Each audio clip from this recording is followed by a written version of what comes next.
Damn, Kai, you going crazy.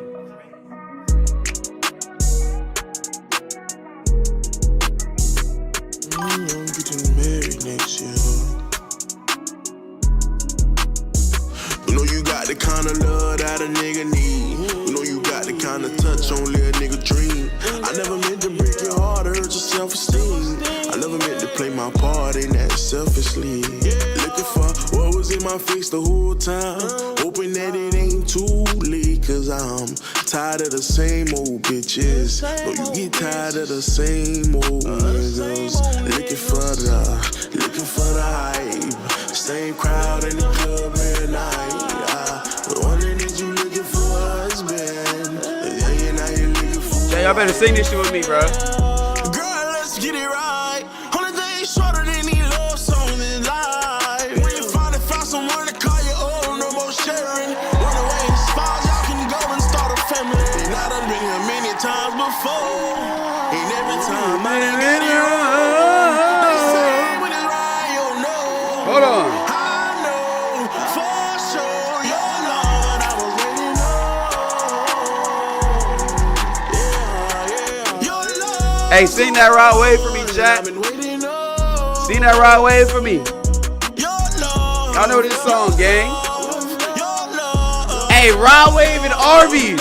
The greatest collab of all time, man. I've been waiting on. Rod Wave and Arby's greatest collab. Yeah.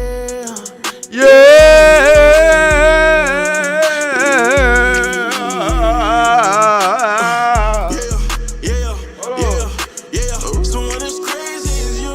Hold on, chat. Someone great at love making as you. Hold on, chat. Someone as patient as you. Hold on, chat. Someone Hold as on. amazing as you. Committed suicide is crazy. Hey, man. I'm just eating my favorite meal, my nigga. You know me. Hey, y'all better sing with me, chat. This is the part. Y'all better sing this shit with me. Let's get married. I'm getting married. Is you ready? Cause I'm ready. Let's get married. Yeah. Let's get married. Yeah. I'm getting married. We getting married. I'm getting married. Let's get married. I'm getting married. Yeah. Yeah, I'm ready. Hey, clap it up for Roderick Waverson, chat. Clap it up for Roderick Waverson, man. Hey, man, he really singing his heart out, bro. I'm not gonna lie. Let's get married. Let's get married. Let's get married. Let's get married. Oh, my God, man. All right, bro. Ah, fuck. I can't believe I actually got to do this. Let me sit down, bro. My ankle's still not healed, bro. I spent all of my energy just doing that shit, bro. Right there. Just for that part right there. Now I'm not going to be able to walk for the rest of the day. All right. Chat. Today is finally the day, man. Y'all requested it last week. I contemplated this shit. And then you know what? I was sitting in my room and I was like, you know what? I'm finna fucking try Arby's, man. Now look, all right? I want to make this PSA real quick, bro. Twitch.tv, YouTube. This is not an attempt to take my own life. I repeat, I am not suicidal, all right?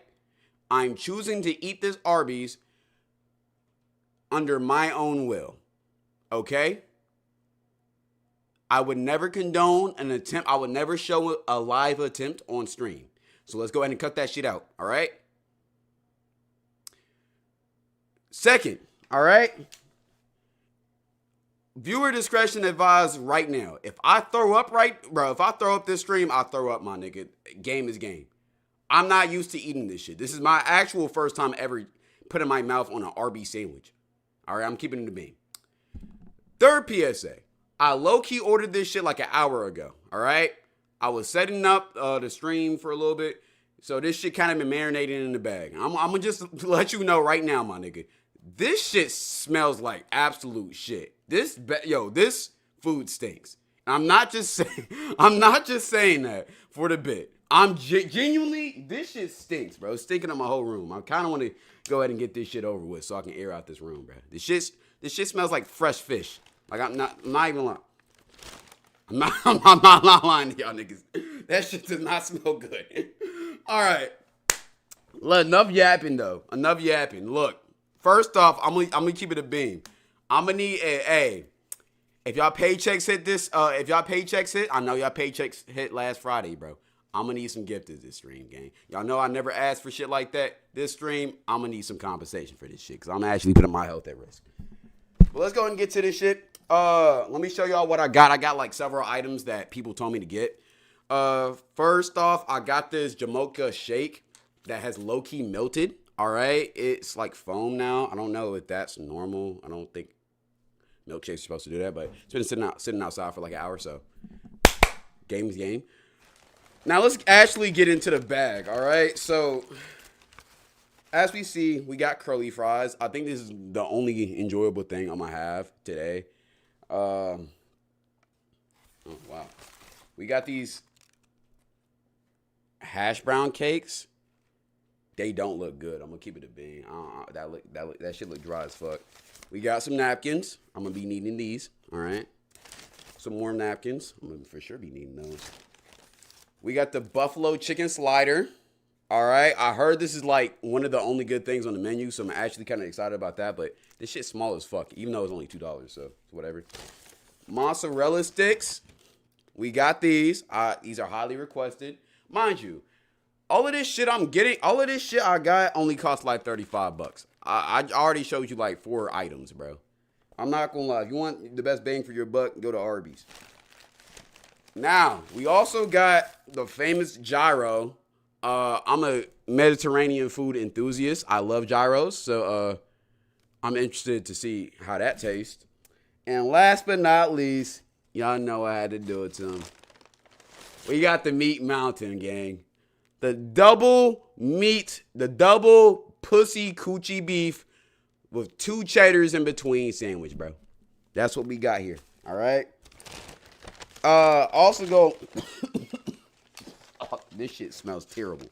Also to go along with this, we got some horsey sauce. Apparently, this shit's supposed to be like gas. I'm gonna try it. Yo.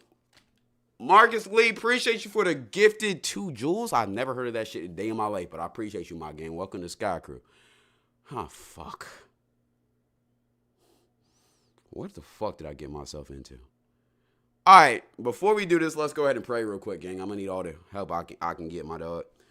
All right, bow your heads. Lord, thank you for this. Lord God, thank you for this day. Thank you for everything you do for us, food we eat, things we do. Please please bless this food I'm about to eat.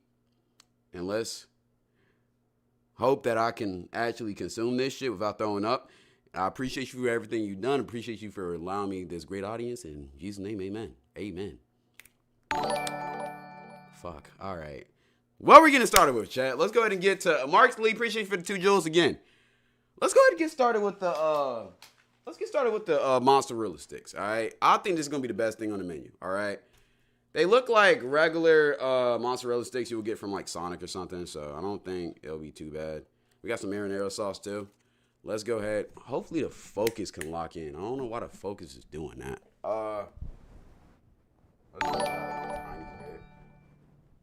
Right there. All right, there we go. Hopefully this isn't the worst thing I ever tasted. Marcus Lee, appreciate you for the 6 jewels this time, man. All right, bro. Hey, Lucas, appreciate for the $2, man. At Lucas One Right 2011 donated $2 through Super Chat. Don't eat it, you're going to have a heart attack. I got to, gang. I ordered all this food. Also, all of this food cost me like $35 and I DoorDashed it. So, hey, again, if you broke out of luck, go eat this shit. Does my mozzarella stick have a tumor, nigga? It has a pimple. Ew. All right. Let's try. 3, 2, 1.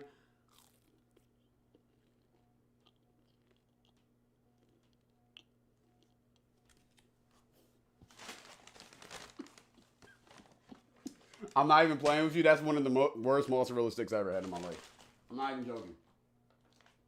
Bro, it's the aftertaste, chat. It's the aftertaste. I'm not even lying to y'all. I'm not even lying to y'all. It's the aftertaste. Oh my God, that shit tastes terrible. Hold on. Let me try it one more time, bro. Plus, I'm not gonna lie, this low-key my fault. It's like not hot. That's my fault though. That's my fault. Let's try this one more time. Look, I'm gonna give it one more chance, chat. Yo, what the fuck is that aftertaste? Hold on.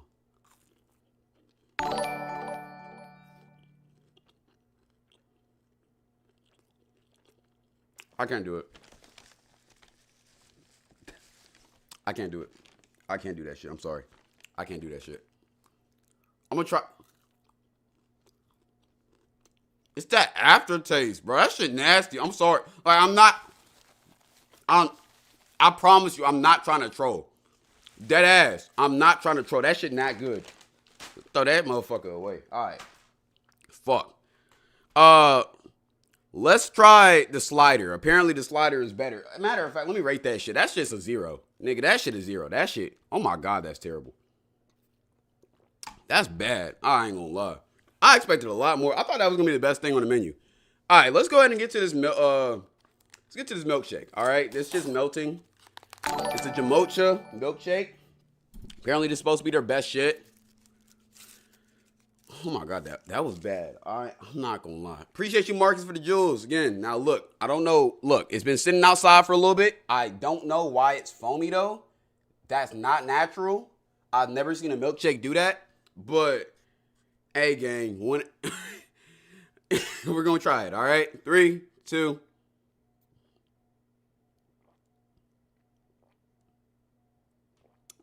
This is good. This is good. This is good.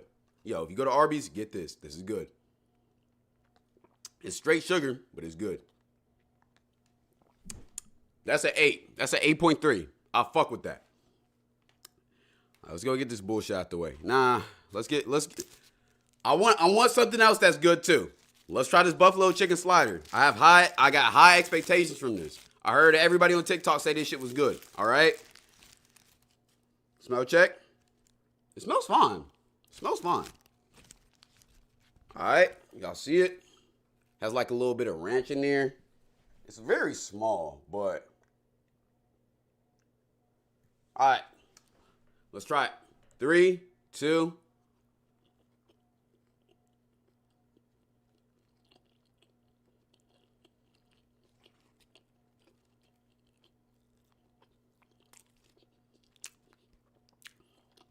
That's calm. This chicken look weird as shit though. Hold on, look at the chicken. Look at the chicken. I need it to focus. Hold on. It's not focusing, but the chicken look weird. It looks like leathery. Why is it not focusing? Focus! God damn, stop paying attention to me. Focus on the sandwich. Well, I guess Arby's is fucking hacking my computer, so I can't show you this leathery ass meat. But yeah, just trust my word, it's leathery.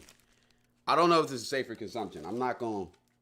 This shit dead ass. Is this even real chicken? That don't taste right. That buffalo sauce hid that shit, but I don't know about that. We're gonna throw that away too. I will say though, that was decent. I'll get that like I can eat that. If that's the last thing in the fucking world that like is available, I'll eat it. So I say 6.8, maybe 6.9, maybe 7. It's not bad. I wouldn't mind eating that again. All right, now for this. Apparently it's the fucking potato cakes. I don't know what the fuck the name is. I don't know how a potato could be a cake. It's not focusing, but you see it right there. All right. I have no expectations for this. I think this is going to be absolute shit. So, 3, 2.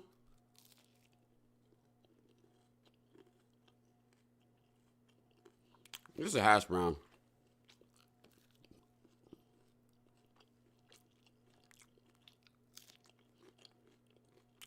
This is a hash brown. Nothing really crazy.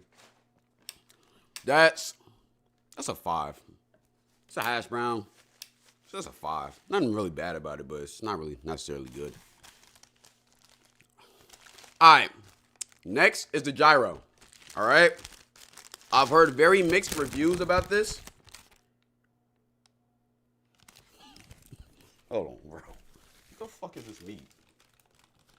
Look at that shit, chat. It looks like leather. I know gyro meat not supposed to be the most, like, visibly pleasing, but god damn, yo, look at this shit. Hey, gang, we gonna give it a chance. We gonna give it a fair shake, though. We gonna give it a fair shake. Out of everything I've smelled, this smells the most normal, though. So, let's try it. All right? When in Rome, bon appetit. 3, 2.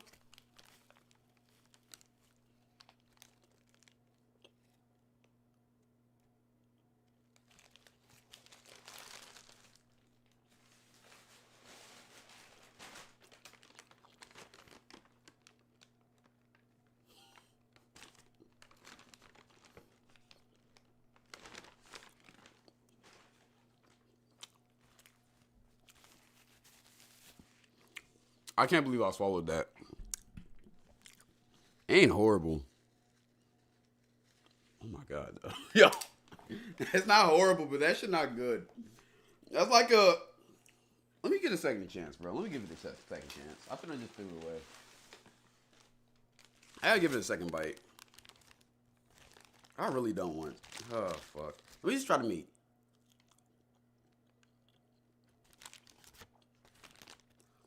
This meat don't taste real at all. I've eaten real gyro meat before. This shit don't taste real at all. This tastes like lab meat. I'm not even lying. It tastes like fucking... It tastes like vegan 3D printer ass Fugazi ass 93 ingredient ass meat. That shit do not taste appetizable at all.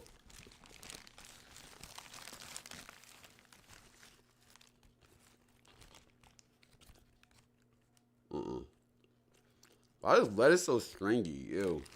Nah. I'm sorry, chat. I'm sorry, chat. I can't do it. Look, yo, I'm gonna be honest, right? To all the niggas who don't really know about me and my taste, I'm like a food critic for real, bro. I got very specific taste. I've been all over, I've been like all across the world and tried different food, bro. So like, I've tried real gyros or euros, whatever you want to call them shits, in Greece. I've tried the best of the best, and I've also tried the worst of the worst, which is that. That shit's not good. Niggas was telling me that shit was good. That's not good, bro. That's not good, bro. Maybe I'm just a picky eater. That's like a 3. I'm gonna be honest. That's not good. That's a disgrace. Oh my god, that's a disgrace. Let's get to the. Let's get some. Yo, let get some of this shake, bro. This is the best thing here, by far. These are also gonna be good. These are Arby curly fries.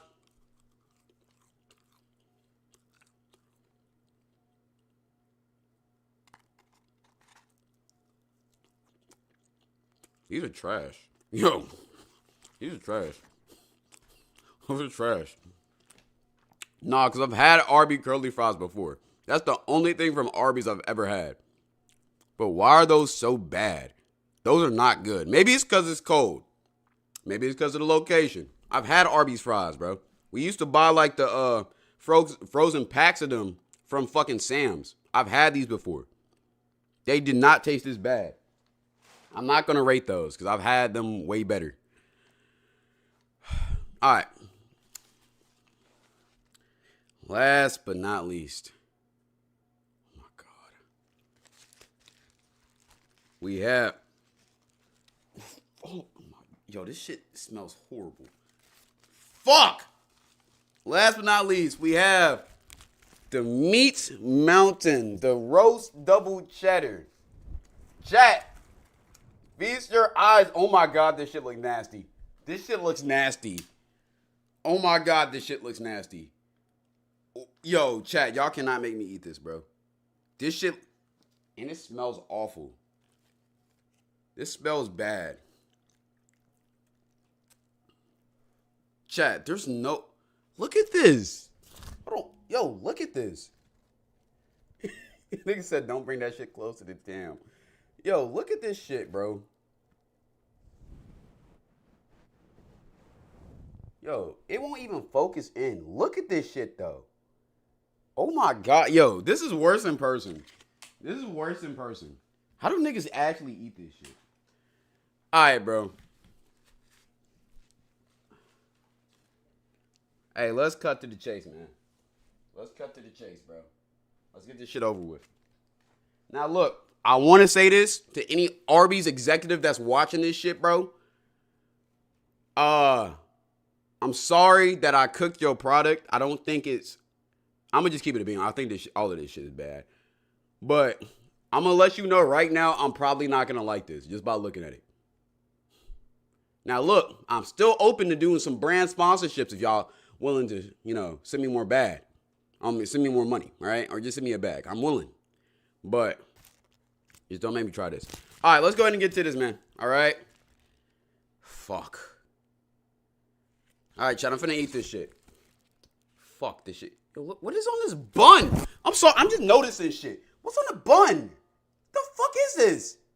Did they dig in their asshole and just put little booty hole crumbs on the top of the sandwich?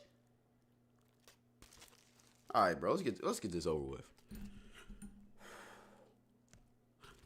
5, 4, 3,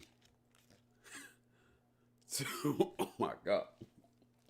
Fuck, yo, Cloud, do this shit. All right, 5, 4, 3, 2.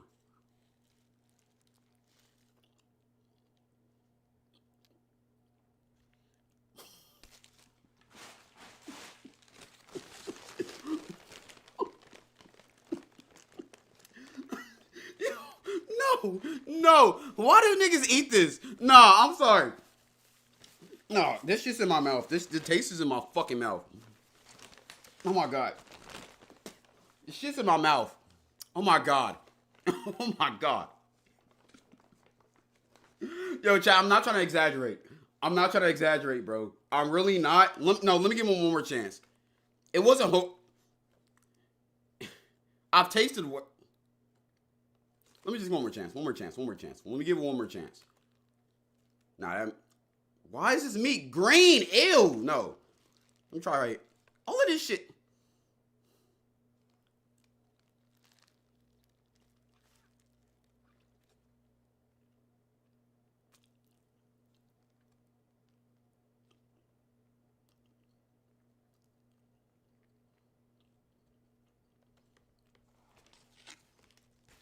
I can't follow this, bro.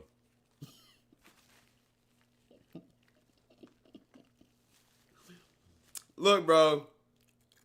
I'm really... Okay, let me stop trolling, bro. I've tasted worse shit than this.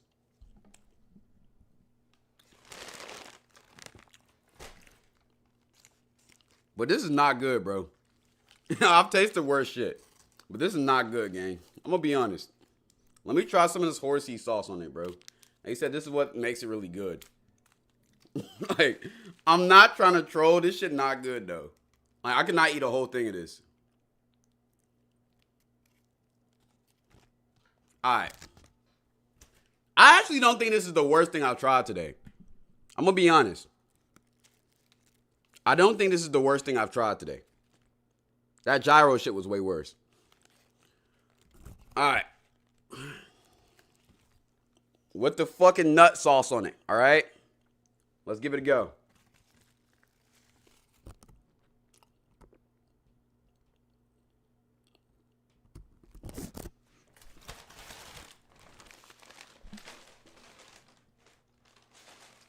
I'm done. Oh my God, that shit's nasty. Oh my God, that shit's nasty. Oh my God, that shit's nasty.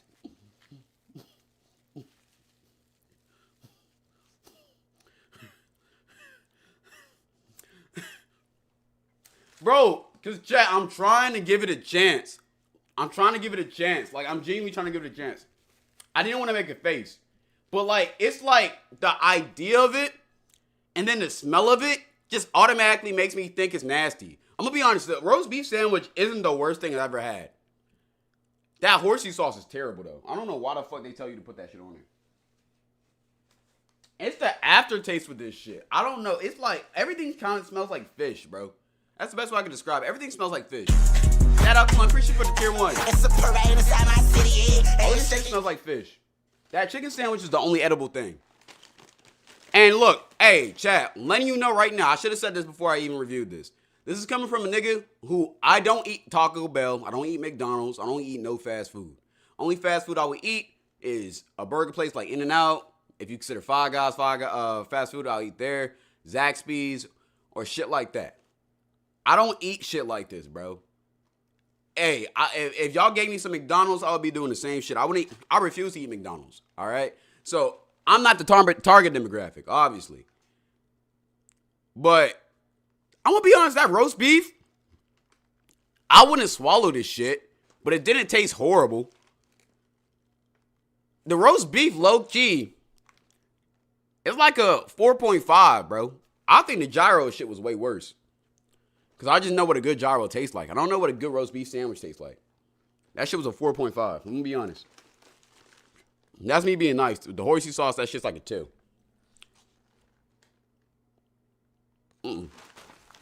I'm being nice. I ain't gonna lie, I'm being too nice. Fuck, that shit nice.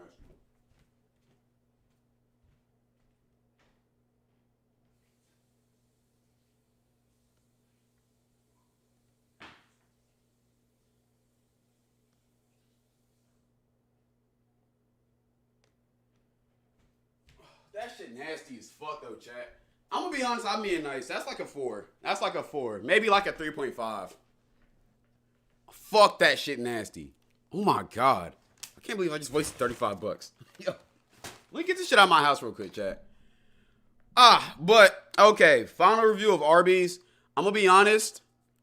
Believe the hype. Yo, that shit not good, bro. Maybe the only thing I think is edible, chicken sandwich, the fries when they're hot and crispy. And yeah, that's really it. I'm gonna be honest. Everything else just was either mid or I've had something better at a different place. And that chicken don't even look like real chicken. I ain't gonna lie. But I don't like fast food chicken like that. So take that as how you will. I can eat the rest so it's not a waste. I'm good, bro. Hey, niggas told me to get that burger, bro. Maybe I'll get the burger next time, bro. But that shit was butt. I ain't gonna lie. I'm not trying that again. Y'all want me to try McDonald's next? I'm not eating McDonald's. If I get McDonald's, I'm gonna piss all of y'all off because I'm gonna do the exact same shit. I'm not, even if I like this shit, I'm not swallowing this shit, bro. I'm not finna swallow fucking missing people and shit. Hell no. Y'all got me all the way fucked up with that shit. I ain't gonna lie. Oh, fuck. That shit's nasty. Oh, my God.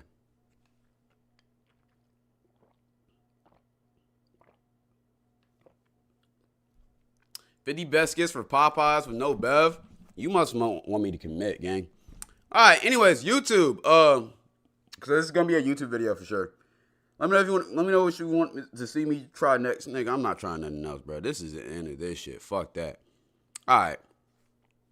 Get chitlins. Chat, is it fucking Arby's chitlin shit actually real? I just thought it was a meme. I'm not actually eating chitlins though. Like actual chitlins, I'm not eating that shit. Chitlins are actually banned from my household, bro. My mother refuses to bring them in the house. They smell like shit. I don't think y'all understand how bad chitlins are. I don't know.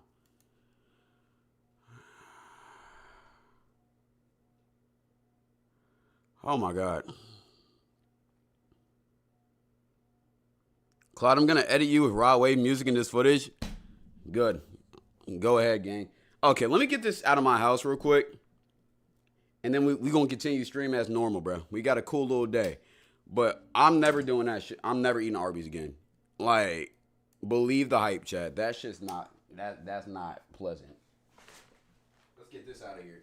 This is good, though, but I'm going to probably throw this away because I don't need the extra calories. All right?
Alright.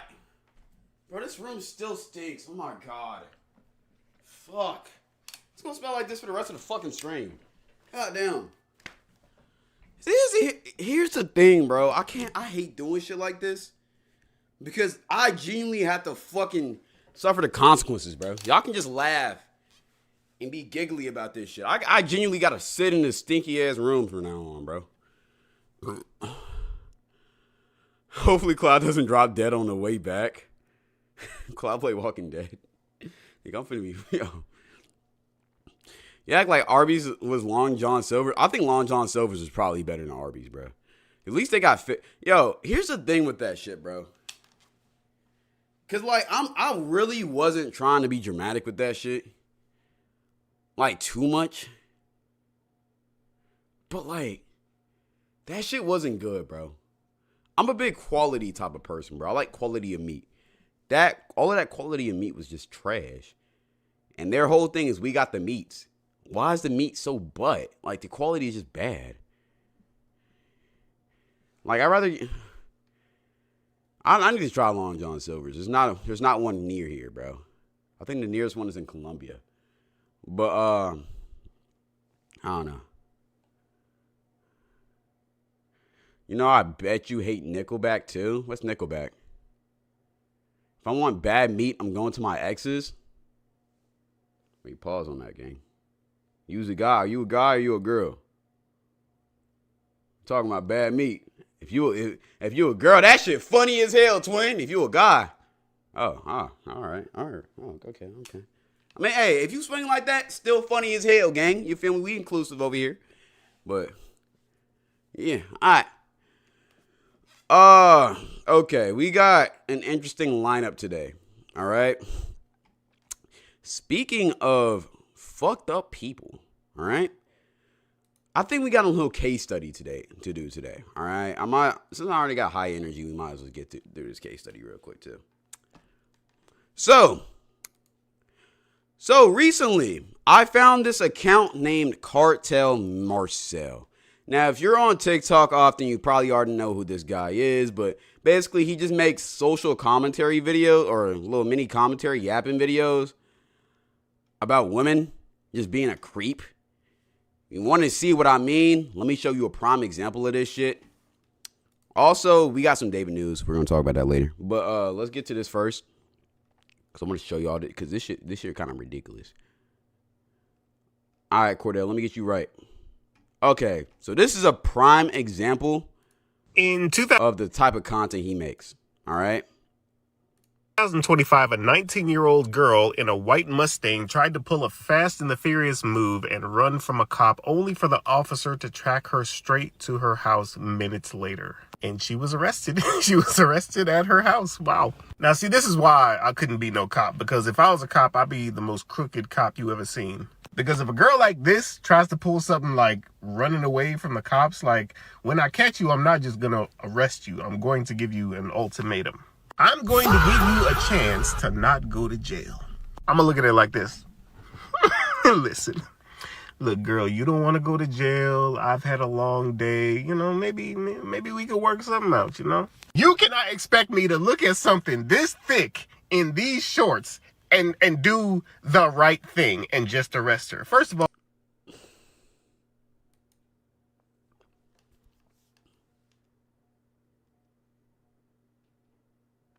30-year-old grown man, by the way.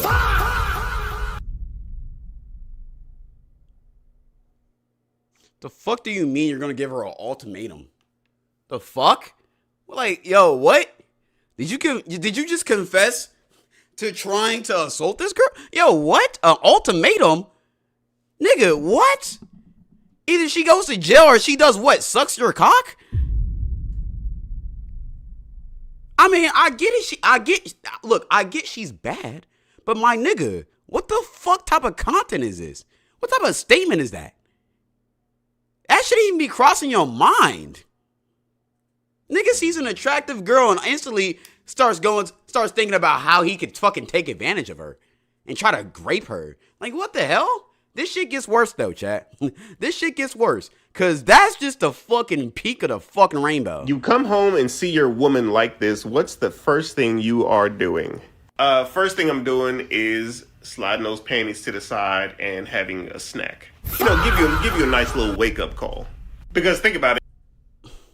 If she's been like handling the baby all day, she's been running around chasing the baby and all that, doing housework and all that, chances are she hasn't had a chance to shower yet. So, you know, that kitty cat been marinating. Let's go ahead and stop you right there, brother. Let's stop you right there. First off, you just admitted to, yo, I don't care if this is a troll video. I don't care what the fuck you talking about, right? You just said that if you see your wife sleeping, probably exhausted on a couch, because she's been taking care of her baby all day. If you just see her sleeping there holding the baby, the first thing you're going to do is not take the baby away so she can relax, you know, maybe carry her to her bed so she can sleep like a good husband would. But the first thing you want to do is slide her panties to the side and take advantage of her. And again, legally rape her. Because she's asleep. She can't consent. The fuck are you talking about, nigga? What the heck? What type of content is this? All day. I'm sure it's nice and salty. Y'all already know I like it salty. This nigga talking about it's nice and salty. Nigga, you was a weirdo. I don't want it fresh out the shower. I mean, I'll eat it fresh out the shower, but like, I prefer it salty. I like it when it got a little tang to it. And then, you know, when you fully wake up, we can decide where to go from there. You know, we could take it to the bedroom. We could take it to the balcony. What you want to do, girl, we could take it to the kitchen counter. Because you've been running around on your feet all day. I'm sure you need some relaxation. And I've been at work all day. I just got home. I need some relaxation. You know what you want to do? You know, we could do the do and then eat some. Man, shut your ass up, bro. Shut your ass up. And you know, something I just thought about. I don't think we didn't get to the end of this clip. I remember there's one thing I really wanted to show y'all. Well, we got to get to the end of the clip. Jail, bro. Now, I, as a cop, and do the right thing and just arrest her. First of all, women are the most amount, you know? You cannot expect me to look at something this thick in these shorts and do the right thing and just arrest her. First of all, women are the most beautiful thing that God ever created. You can't just send them to jail, bruh. Now, I, as a cop, I would be... But you could grape them, though. That's what, right? Is that what you're trying to say, gang? What? Bound by law to do my job, but, you know, there are extenuating circumstances. And she's only 19? Ooh, that's... You know that's hidden. You know it's tight. And what the fuck do you mean by that? Yo, niggas like this shouldn't be allowed to just live freely. The fuck do you mean? Yeah, she's only 19. Oh, I know that shit hidden. Brother, you're a weirdo. These are the type of niggas that end up on Gideon videos, though. But if you think that was weird, yo, I'm telling you, I found some worse shit. Because I was scrolling, reacting to little shorts, right, the other day. And I seen this bullshit. Let me show y'all. Because I don't even... Is this even on... Let me try to find this shit. I think the video got fucking taken down. There's more, yes. Nigga, this is just a peak. This is just the tip of his shit, bro. I think it's on Instagram. Because I'm telling you, this nigga's weird, bro. Nah, I remember exactly where it is, bro. Hold on. I remember exactly where this shit is. Cordell, you just cut this out real quick. Cut this portion and then come back when I play the motherfucker. I know you're going to have to edit this a little bit more, but it's going to be worth it, trust. Because where is this video? I got it in my saves. There we go. There we go. Found it. All right. Now, let me preface this. He posted this about a year ago, and he since deleted the post. Hey. Hi, I'm a dad, and this is my beautiful daughter. This is my beautiful daughter, and this is my beautiful daughter. Yeah, and this is my beautiful daughter. This is my beautiful daughter. This is my beautiful daughter. This is my beautiful daughter. And I'm the son. I would get every single one of those daughters pregnant, and I would get the son pregnant, and I would get the mom pregnant. She beautiful too. Shut the fuck up. Shut the fuck up. Just shut the fuck up. Please shut the fuck up. Please just stop talking. You just zip it. Please. Zip this shit, bro. Please, oh my God. What the fuck are you talking about? If we go back through this video, right? Yeah, and this is my beautiful There's no way this girl's over the age of 18. daughter. This is my beautiful daughter. This is my And this is clearly, yo, she can't be older than 10. How the fuck did you watch this video? Just say that shit and then posted it to TikTok like nothing was fucking wrong with it. I don't care if you thought this shit was funny or a joke. Nobody's laughing, gang. This shit is weird. Yo, somebody go investigate this nigga. Check his hard drives. beautiful daughter. I think we just found a fucking new EDP. It's like, yo, and this shit just keeps on getting worse, bro. All you gotta do is take a scroll through his account. Let's just click on a random video. This one.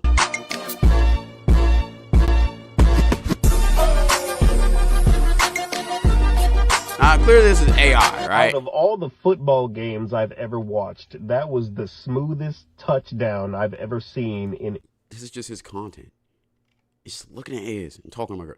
Yo, I remember he had this one joint about, I think it was, that shit kind of got me distracted. He had this one joint, I think it was about fucking, bro, he also posts every single day, like multiple times. You just look through this shit. Hold on, bro. You got to keep on scrolling. This. They got pictures of Selena Gomez from 2008. I mean, this girl was like a different kind of pretty back then. I don't know what happened because she don't look nothing like this now. Her hair. Gang, you want to know why she don't look like that now? Because she was 15 in this photo. But it gets worse. Was longer. Her smile was prettier. Like, girl, what happened? What happened? What's good, Berto? You get to 5, they ain't go through? Damn. Hey, let me give you VIP. Gomez? They said these pictures were taken back in 2008. This was way before, who's her husband now? Benny Blanco. This was way before Benny Blanco.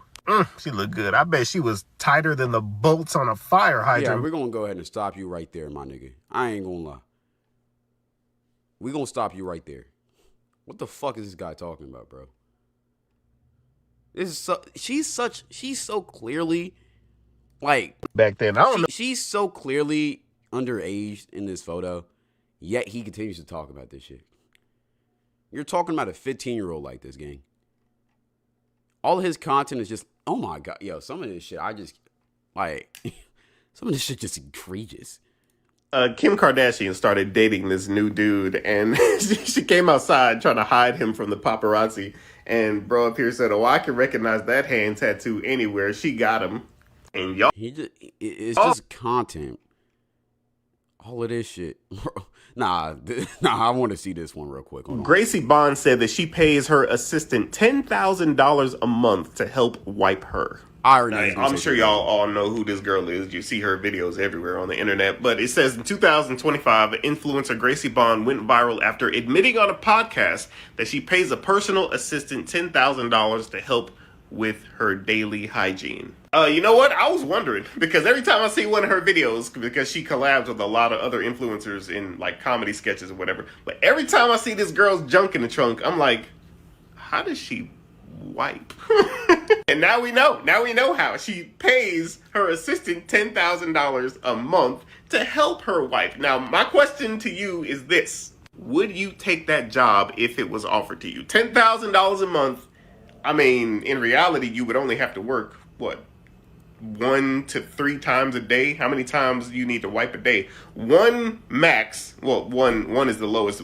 3 times max. We're going to shut you off right there, gang. We're done. Let me read this comment Angel just said. Claiming that women are beautiful, but sexualizing them and saying you would essay them is counterintuitive. That's what I'm saying. This nigga talk about women are so beautiful. Oh my God, they're the greatest thing in the world.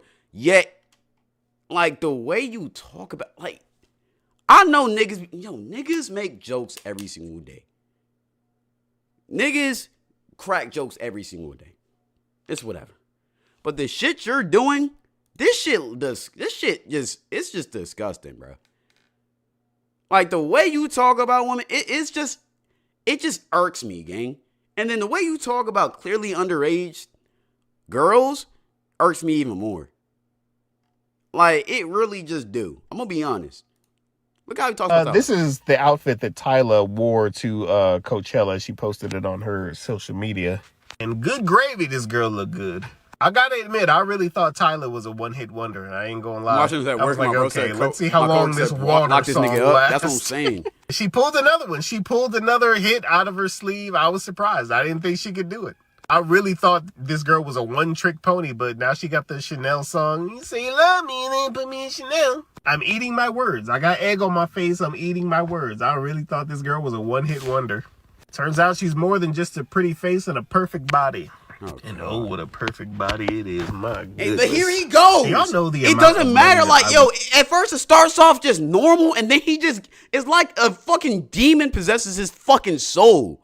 And he starts just getting this crazy shit off. Pay to buy this girl's, you see this pink thing right here? I would like to buy this, and I want to floss my teeth with it. Like, and what I wouldn't the want fuck her are to you wash it. I talking want her about? to take it off and immediately give it to me so I can floss my teeth with it. I want the fabric to still have some flavor when she gives it to me. Yo, shut this shit up. I ain't, all right, bro. I was planning on going through a couple more of these, bro. I really can't stand this dude, though. This shit weird, gang. This shit is genuinely weird. I don't know how he's not banned yet, bro. And this, I remember, this photo's gone viral multiple times. I just want to see what he says about this. Bro said, my heart is telling me to take this homeless girl to my home and give her a new life. Are you sure it was your heart that told you to do that? You know, I actually think about this all the time. Like, because I see a lot of attractive women who are homeless. And I always wonder, like, life handed you everything. Like, you look amazing. How are you homeless? As a beautiful girl, there's always a man that is willing to do something for you. I think if you're attracted... Do you not understand how life works? Just because you're pretty doesn't mean... What? You think that just because you're pretty mean that you mean... Like, oh my God. Oh my God. Oh my God. Oh my God. Oh my God. Oh my God. My brain is malfunctioning. Yo, my brain is malfunctioning. You think just because she's pretty, that everything in life would just be handed to her? That's not how fucking life works. Even if you are attractive, yes, sometimes shit just, shit could be easier for you.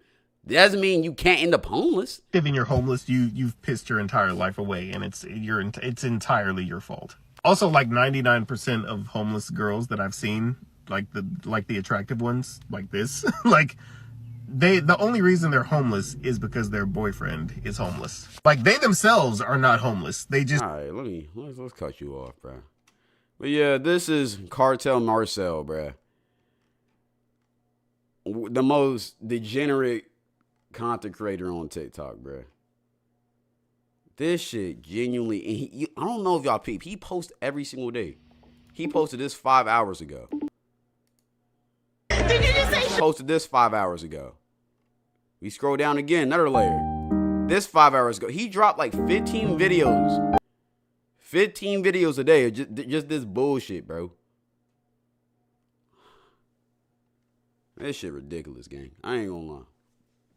Bro's the definition of lust from the 7 deadly sins. Bro, I ain't gonna lie. Yo, TikTok gotta do something about it, bro. I ain't gonna lie. You gotta pack that guy up. I ain't gonna lie. That shit ridiculous. Let's move on, though. I just wanted to show y'all that. Okay. Are we doing David? Or are we doing this, y'all remember that nigga Chud the Builder? The guy who would call people the hard R and then pull out a gun on them? I want to talk about this new David shit or that first? Because there's some updates with the David shit.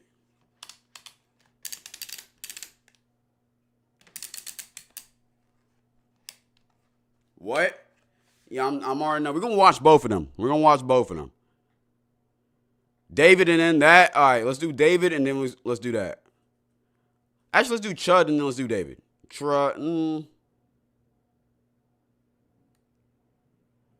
Let's do David first. Let's do David first. Yo, Cloud, what's your favorite anime? Right now, my favorite active anime, well, Code Geass is my favorite anime, period. But one anime I really like right now is Classroom in the Elite. I don't care if y'all call that shit corny. This shit gas, bruh. I don't give a fuck. I'm actually watching a video about Classroom in the Elite for the main channel tomorrow. Anyways, Cordell, you can cut that out. New David timeline proves Celeste. New David timeline proves Celeste family helped him hide his crimes. Okay, this one is okay. This video headline looks very serious. I'm gonna keep it a beam. We've talked about it multiple times. How I've talked about it multiple times. How I think Celeste's family for sure knew what was going on. I just had a feeling in my brain, like in my back of my brain, like they knew what was going on. Now I don't know if they were okay with this shit or whatever, but if they know what's going on, they know where the daughter is, and they didn't make a police report, then you feel me? I don't know. It was just a whole weird situation with that. Of course, I don't want to victim blame the family, but at the same time, I feel like an investigation has to go on to why they allowed their 13-year-old daughter to run away with a fucking celebrity, overage celebrity, for over a year and just didn't check in. Apparently, people are saying that allegedly David paid the family off. I don't know. Let's get to this. Flacco, of course, is going to explain it a lot better than I can. Cloud Rat to Demons of the Shadow. You'll like it if you like full Alchemist. I might tap into that, gang. People are finally addressing the big elephant in the room when it comes to this David and Celeste murder investigation, and that's Celeste's parents, Celeste's family. See, Nancy Grace went scorched earth on Celeste's family earlier today, and then the private investigator, Steve Fisher, did an interview with Gideon where he sort of revealed some sketchy things involving Celeste's family as well. What are you saying, Dave Mack? What are you saying till we find out what the next step is going to be? The next step is an indictment. That's the next step. The long dead body of this little girl found in D4VD David Anthony Burke's Tesla, found one day after she would have turned 15. She was just 13 years old in the 7th grade when her family reported her missing. She was with D4VD, and after that, why the fuck is Gideon involved in this? Y'all know. Hey, y'all know Gideon, bro. That's his niche now. Nothing. Covering predator catches and shit. Where have they been all this time? Why are we the only one? I know she was saying the meanest hard R's back in her heyday. I could just tell by the aggressiveness on her face, bro. I'm gonna be honest.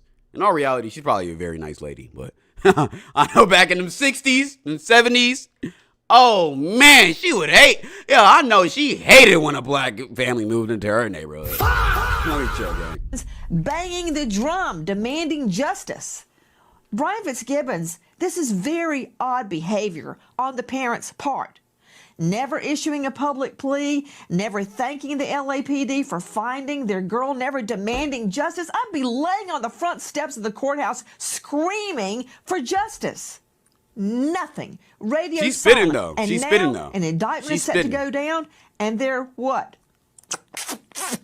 What? Okay, that's Where crazy. are That's they? crazy as fuck. That is crazy as fuck. Yeah, it's incomprehensible. That was crazy as fuck. The fact that there hasn't been a large outcry from her family. Fair point, TBC but also Chris, unfair. appreciate you for the Conversation tier one. People grieve in different ways. I'm personally not at the stage yet where I have enough information to where I'm ready to go complete scorched earth on the family, but they did make some fair points. When Celeste's body was first discovered, the mom gave a statement to the police, and the mom says that she had a boyfriend named David. So that would show they was aware. Wait, so yeah, they had to be aware. If she had a boyfriend named David, they had to be aware. And the fact that she even had the mental capacity to call her David her boyfriend, when I'm assuming they know the age difference. And also, even if you don't know the age difference, your daughter's 13. Why is she having like actual boyfriends? Like, you know, like why is she moving across the fucking country, across the fucking state to go be with her boyfriend anyways? I'm pretty sure they're from IE. David lived in Hollywood Hills. That's like an hour away. The fuck? What? That makes no sense, right? Of the relationship with Celeste and David. Now, were they aware how old David was? Were they aware? The mom used the term boyfriend. Did they know that it was using that the David term though? victim. That is true. That's Celeste a good point. was David's victim, right? But David I mean, what was- other David would it be? I mean, she could have lied, but I mean, same time, bro. I'm gonna let the video play because we got to see the evidence. But if my daughter is not coming home because she's with her boyfriend David and she's only 13, I don't know about y'all, but I'm grabbing the AK-47, M12. Nigga, I might just hire a fucking SEAL Team 6 to go see what the fuck my daughter getting into. See where my daughter is. Why the fuck was you not home? Your mom made fucking tamales, gang. We was finna watch the Canelo fight. Family time, bro. Why the fuck was you not there? Where have you been all week? Come on, gang. You gotta think about that shit. Celeste's perpetrator. So I don't consider this a relationship, right? She was groomed. But if the family knew David's age and they knew that Celeste was involved in a relationship with David, lock all of them up. Lock them all up. We've seen this exact same play with R. Kelly. Moms and parents were bringing their underage kids to R. Kelly and allowing R. Kelly to be with them because they wanted to benefit financially from it. That's selling your kid. That's literally human trafficking. It doesn't matter if it's your kid. That's human trafficking. If you're selling your kid to a rich person in terms for money, that's the same. That's prostitution. You should be ashamed of yourself if that was actually happening. This guy, Aaron, has an interesting theory. Aaron in my chat, of course. So this is my theory. The parents weren't okay with this at all, but the daughter was hard-headed and lied constantly, and they couldn't care enough or do enough without her throwing a tantrum, so they just gave up, called me an idiot, whatever, but that's just me. It's a theory. That's a theory. But apparently, from what I heard, money was exchanged. We'll get to that, though. I seen that shit on Twitter. I don't know if it's facts. So if this is what went on... money was exchanged, then I don't think it was that. I think they... it might be the primary. Lock up all of them and arrest them all, but we don't know that yet. We don't know the full details yet. So we have to reserve our judgment. Now, Steve Fisher spoke on the family, and I'll be real, Steve Fisher said a lot without fully getting to where he wanted to go. So the first red flag that popped up in my head that really stuck out, Steve Fisher said initially LAPD was putting out statements like, we don't know if this is a murder or a homicide. This could have very well been just, concealing the body inappropriately. Celeste could have died on her own, and then they just panicked and hide the body. We don't know yet. So the homeowner stepped in, right? The house that David was renting, they stepped in and they hired Steve Fisher, the private investigator.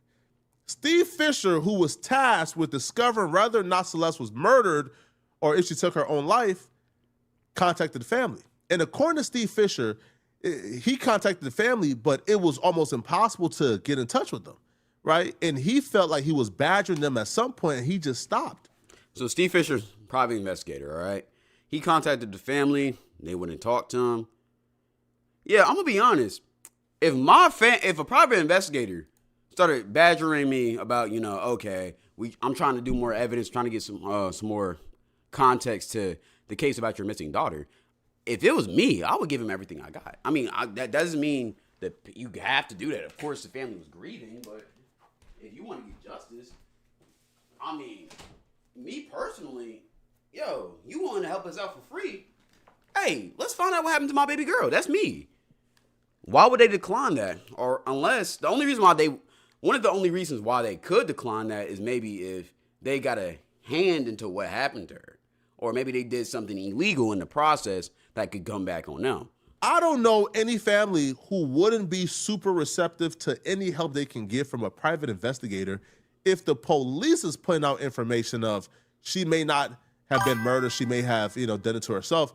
And then a private investigator saying, hey, I'm here to investigate whether or not she was murdered.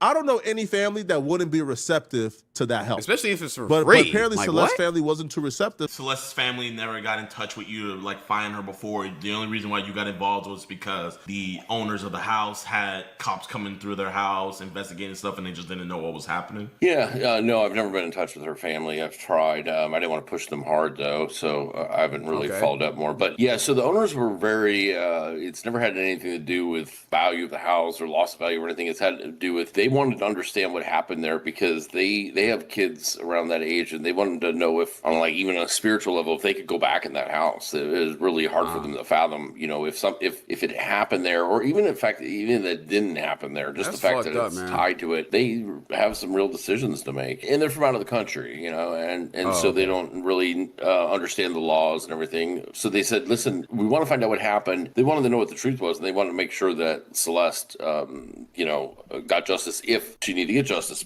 Because remember, at that time too, they're telling us there might not be any crime here beyond concealment of a body, which was never true. I don't know why LAPD came out and said that, but they were making it sound like this might have been like an overdose or something, and they made a bad decision. There was nothing like that. It was never anything like that. This was a guy who's a predator. I don't know why it took this long to get where we're at. I'm glad there's finally Pierce justice is coming, and it doesn't seem like there was this real urge. You know, it wasn't like maybe the sense of urgency. Yes, yeah. These are questions, not accusations, until we know more information or until we know certain things are facts.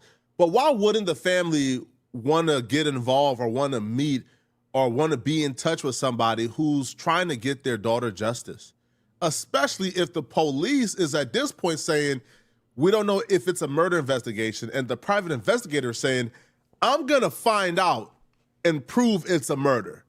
Why wouldn't you want to get involved with the To me, it doesn't make no sense whatsoever. It's inconsistent with what we would expect from a grieving family, right? It doesn't make sense whatsoever. Now, the part that really tripped me out is, and this is more proof that this relationship with Celeste and David was not a secret, was somebody from Celeste's school or near the school or association with the school from their little community. When she first went missing, somebody contacted David's management and let them know, hey, there's rumors that your artist is involved with her being missing. Please return her back to her family. So the management knew. The management knew. Yet they still kept him on. This goes back to my theory that I had yesterday. If y'all weren't on, in the stream, was it? When did I stream? Did I stream that shit? Yeah, was it the Friday stream or did I record off cam? I may have recorded off cam. But in the David video that's going to drop on the cloud today, probably once I'm done streaming today, I had a theory where I think, and this is just a theory, maybe David's management already knew about this whole case and they was trying to cover this shit up, which is why, you know, Celeste's body was chopped up very properly, why multiple people were involved, while David is also why David was probably on why David was on tour when the body got found and was getting disposed of. I think that's how, I think his label and management has a lot to do with that, because I think that they were trying to cover this shit up. Just alleged. This is alleged. This is just my own theories. You want to hear more about that? Of course, go watch the video that's going to be uploaded on the cloud at 7 p.m. I think it'll be 7 p.m. my time. But that would add to my theory because that confirms that they knew about this. It was no secret that she was with him. In fact, somebody close to the situation, her family, the school where she was going. David didn't kill her. I think it was the label. Nah, I'm not going to go that far. I think it was David who you feel me, deleted her, right? I think the label covered it up though. And that's why it was very professionally done and why everything was a little bit shady and why there's also, and I have a theory. I said it in the video too, but I think the reason why David got caught is because either David and the label was negotiating shit, or maybe something fell through, or maybe David didn't do something the label wanted to, so, or maybe their relationship got pretty sour, or maybe he was trying to about to leave the label, so they decided to just ruin his career now so that they can make money off of his revenue. Even though his career is done, they're still making money off of his music. If not, they're probably making more money off his music because the streams are up, because of course he's hot in the news. The music videos, they make money off of that. They're making money from that because people are watching music videos to see the lore of a Celeste. So they're still making money, and they haven't dropped David. David is still signed to the label, and they don't have any intentions of dropping him. So they're still making money off of him. So I think the label has a lot more to do with this than we're getting, allowed to know. But of course, that's corporate. I don't want the black SUVs to pull up outside my house. This is just a theory and GTA Twitch. wrote his management by email and said, paraphrasing it, there's a rumor that David might be involved in the disappearance of 13-year-old, Celeste Rivas Hernandez. If that's true, please. Let me lock in, bro. Ah, shit. I just see my Asian neighbor again. She's so nice, though. I've talked to her before. She's very nice. Make sure she gets home quickly. And she got home. She arrived the next day. And that email was received by his management company, and they did send it to him.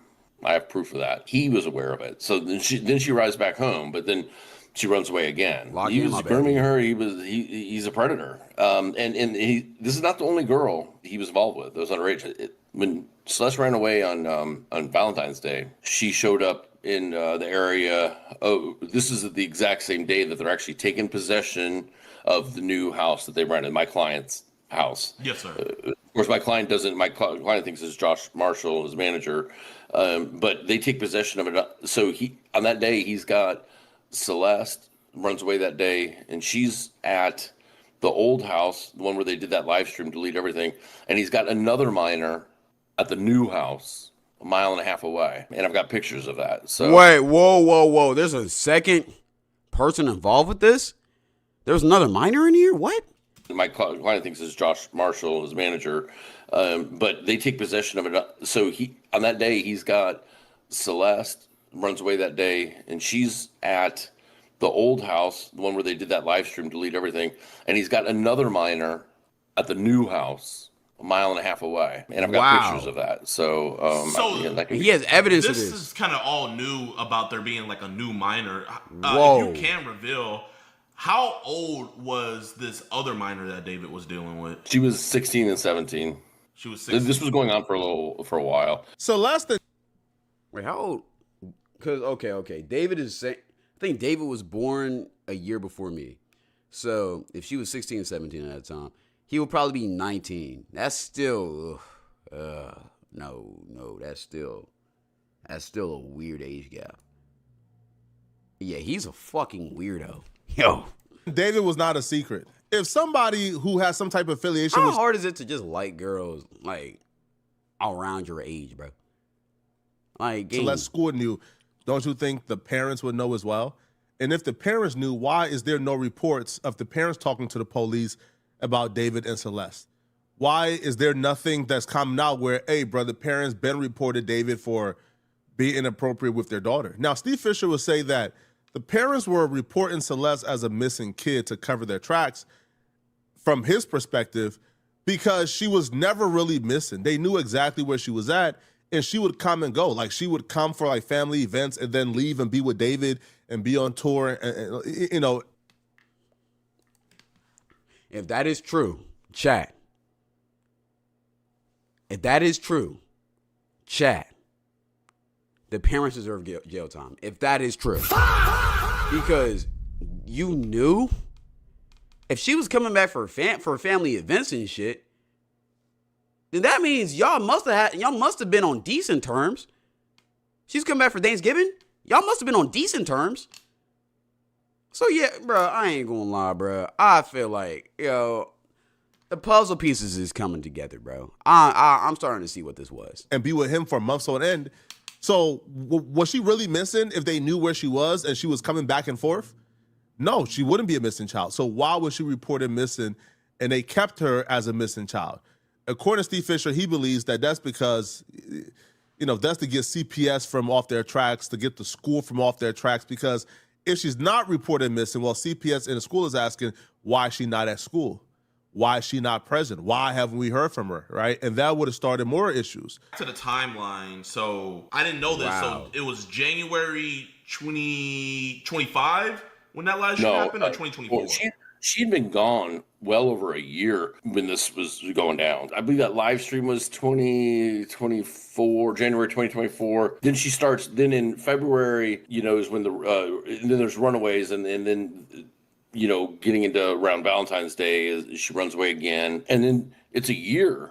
It's well over a year that she's gone before we now know that this happened, according to prosecutors, in April of 2025. So she's gone a very long time.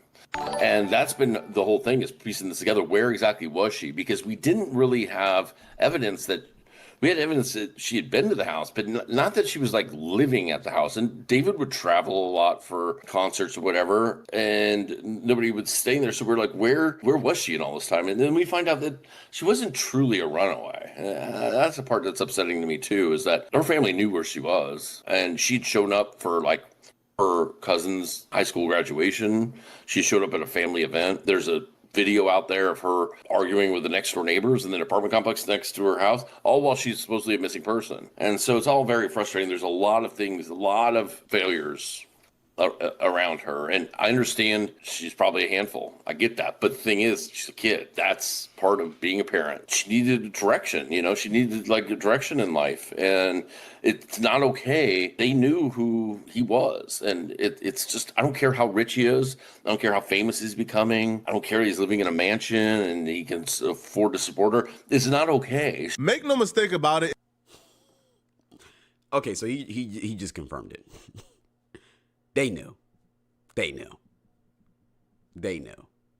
And look, until we get like proper evidence, I'm not going to try to send a hate farm to the family. Nothing like that. Because, again, like he said, it sounds like she was, a little bit bratty. She's probably hard to deal with. At the same time, you signed up to be parents. When you had this kid, when you chose to have this kid, you signed up to be a parent. Be a fucking parent. And the fact that they was filing missing child report when she was at home, just sort of that shit fucked up. All of this shit just fucked up. It really does seem like she got failed, bro. If that's true, they should 100% be in the next cell next to David. We see them. Yes, if that's true, they should be in jail. They failed that child. They failed her. And now hearing that, I would not be surprised if they took money.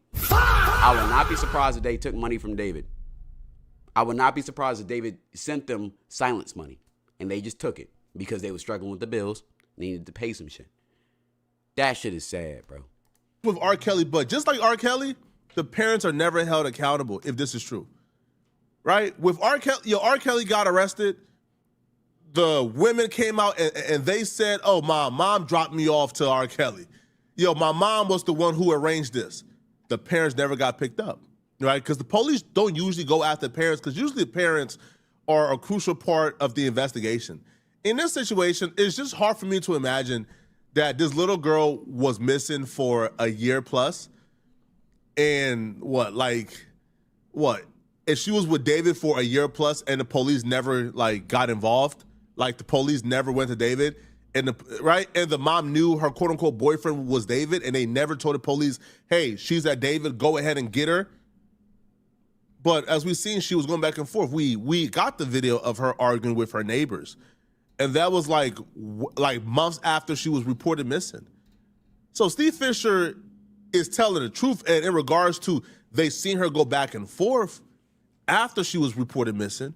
But if they intentionally reported her missing, so the police and the school system and CPS can get off of their tail for her not being at school and doing certain horrible parents. If that is true, horrible parents. That is sad, bro. Man, we got to start having some tougher conversations here, man. Listen, I agree. The parents need to be held accountable. Why is this making sense, though? Because it's sounding like this is what actually happened. It's making too much sense, bro. The puzzle pieces are fitting too perfectly. I was just about to ask that, because one thing about the parents is, usually they don't always have to say something, you know what I mean? The family has to grieve, but I feel like this is one of those cases where the only statement I know that's out there is that the mother just said that she had a boyfriend named David. That's the only statement from the family that I've ever heard that is verified from them. So my question was going to be do you think the family is as quiet as they are because they knew who David was and they knew who she was going to? Very good question. You don't really see too much of an intervention between them? I mean, yes, I have proof that family members have been to that rental house before. I've been with David and Celeste. Wait. And yo, great question by Gideon. Cause oh my God, Alley of Doom and yo, that confirmed it. If he has evidence that they've been to David's house, it's confirmed. Yo, the private investigator did all the work for the police for him. Fuck, god damn. That basically just confirmed this shit. They knew. They was okay with this shit. And I think they was low-key helping David by reporting her as a missing child. How the fuck I hope is her father in her life? I hope he's not. Because if that father is in that daughter's life and he allowed his daughter to be with a fucking pedophile who eventually murdered her because he was giving him rent money, you're a fucking failure of a father. If that is true. Oh my God. I'm not real. Y'all know me, bro. I'm in this era where I'm trying to watch what I say. But that's ridiculous if that's true. Hey, her family has been to his house. Family members. Like listen, one of the first things I put down in this case was we know that David and Celeste were at Six Flags on a certain date, and we found a Build-A-Bear certificate from the Build-A-Bear place in Six Flags in her cousin's name at the house. You know, so it's like, wait a minute. So she wasn't really missing. You know what? You want to know, in my opinion, what the missing persons report was about? It was to cover their ass so CPS didn't come in and say, "Hey, she's not going to school. What's up?" If she's a missing person, you say she's not going to the school because she's a missing person. You know, then you don't have CPS in your life at that moment. You know, and that's fucked up. Listen, I sympathize. I know that they're grieving. I know they lost a daughter, but goddamn, like she shouldn't have been allowed to be. She was gone a year and a half, man. A year and a half. Like somebody should have said, you know, maybe we shouldn't be letting Celeste live her own life like this. I don't care how much money he has, how famous he is. Maybe in some cultures they don't think that's that huge of an age gap. I don't care. That is true, because in South American countries they don't think, bro. I ain't gonna lie, bro. And this is, I shouldn't say that. This is coming. I'm gonna keep it a beat. Knowing how Caribbean and South American culture was, especially before this whole digital era, yo, if you ask the age gap of somebody, if you a Jamaican, Latino, Haitian, or any South American descent, and you ask what your grandparents' age gap was when they met, you might hear some crazy numbers. I will say that. I ain't gonna lie. Some of y'all grandmas was 14 when they met your grandpa, and he was like 17, 18. I'm being honest. So, but at the same time, it's a new era. That shit's not acceptable. That shit's illegal. No. These are the laws that you've agreed to live under, and she's 14. You know, she was not 15 like it says on her death certificate. She turned 15 the day before she was found in the Tesla. She'd been in that Tesla a long time. She was 13 and 14 years old when this was happening. Grown family members are showing up to David's mansion where Celeste be at. They're well aware this grown man with a mansion is hanging out with a 13-year-old, and you know they think it's normal, and they're hanging out and they're not saying nothing. David is pulling up with his Tesla at Celeste's crib to pick her up, and they know this. Yo, fam, if a dude, first off, you don't even gotta know the age. If a dude who is driving a Tesla is pulling up to pick up your 13-year-old daughter, you know what you do? You call the police. Literally. It's that easy. But yet we'll be the bad people for asking, this don't sound right. Like I tried to be nice, Chad, but I can't be PR friendly, bro. I'm a reactor, bro. I'm sorry. This shit fucked up. And I feel like we all seeing the pieces get put together in real time. I ain't trying to accuse nobody and nothing. I've been saying allegedly this whole video. But come on, bro. This shit, like, yo, this is pure neglect. Y'all let me know what y'all think, man. Yeah, it's pure neglect, bro. This shit ridiculous, gang. And I'm thinking more and more, I'm thinking my theories are lining up, bro. I think the theory about the label, I think that shit was probably true. Hey, maybe the label was also paying the family. The management was also paying the family to keep it under wraps. I don't know, bro. I just have a feeling this shit dark, bro. This is fucked up, man. I ain't gonna lie. I know they're a grieving family, bro, but It's a parade inside my city. yo, not important. At Appreciate not for the important 7 823 donated 7 South African rand through super chat. Appreciate you for the czar. How's South Africa, Gengi? Hey, join the Twitch chat if you want to let me know. Oh, I don't think I posted a link on Twitch chat.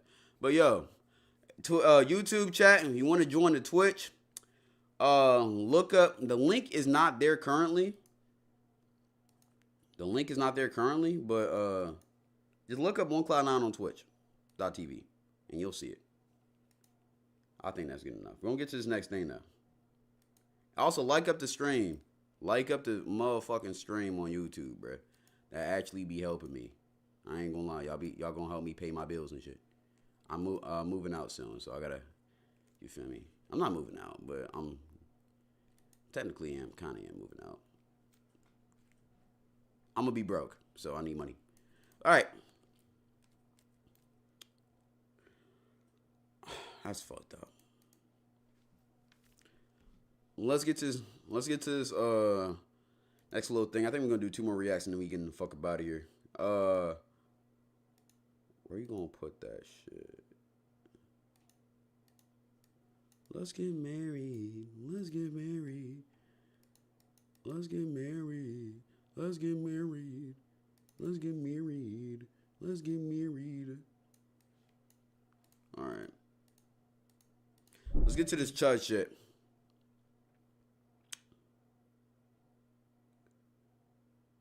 You better move out by the summer. Hey, gang. I'm gonna be the youngest 19-year-old with his own crib on some cool shit. You feel me? Youngest 19-year-old with his own crib on some cool shit. You feel me? On some calm, cordial shit. You feel me? On some nonchalant shit. You feel me? Let's get to this next thing, bro.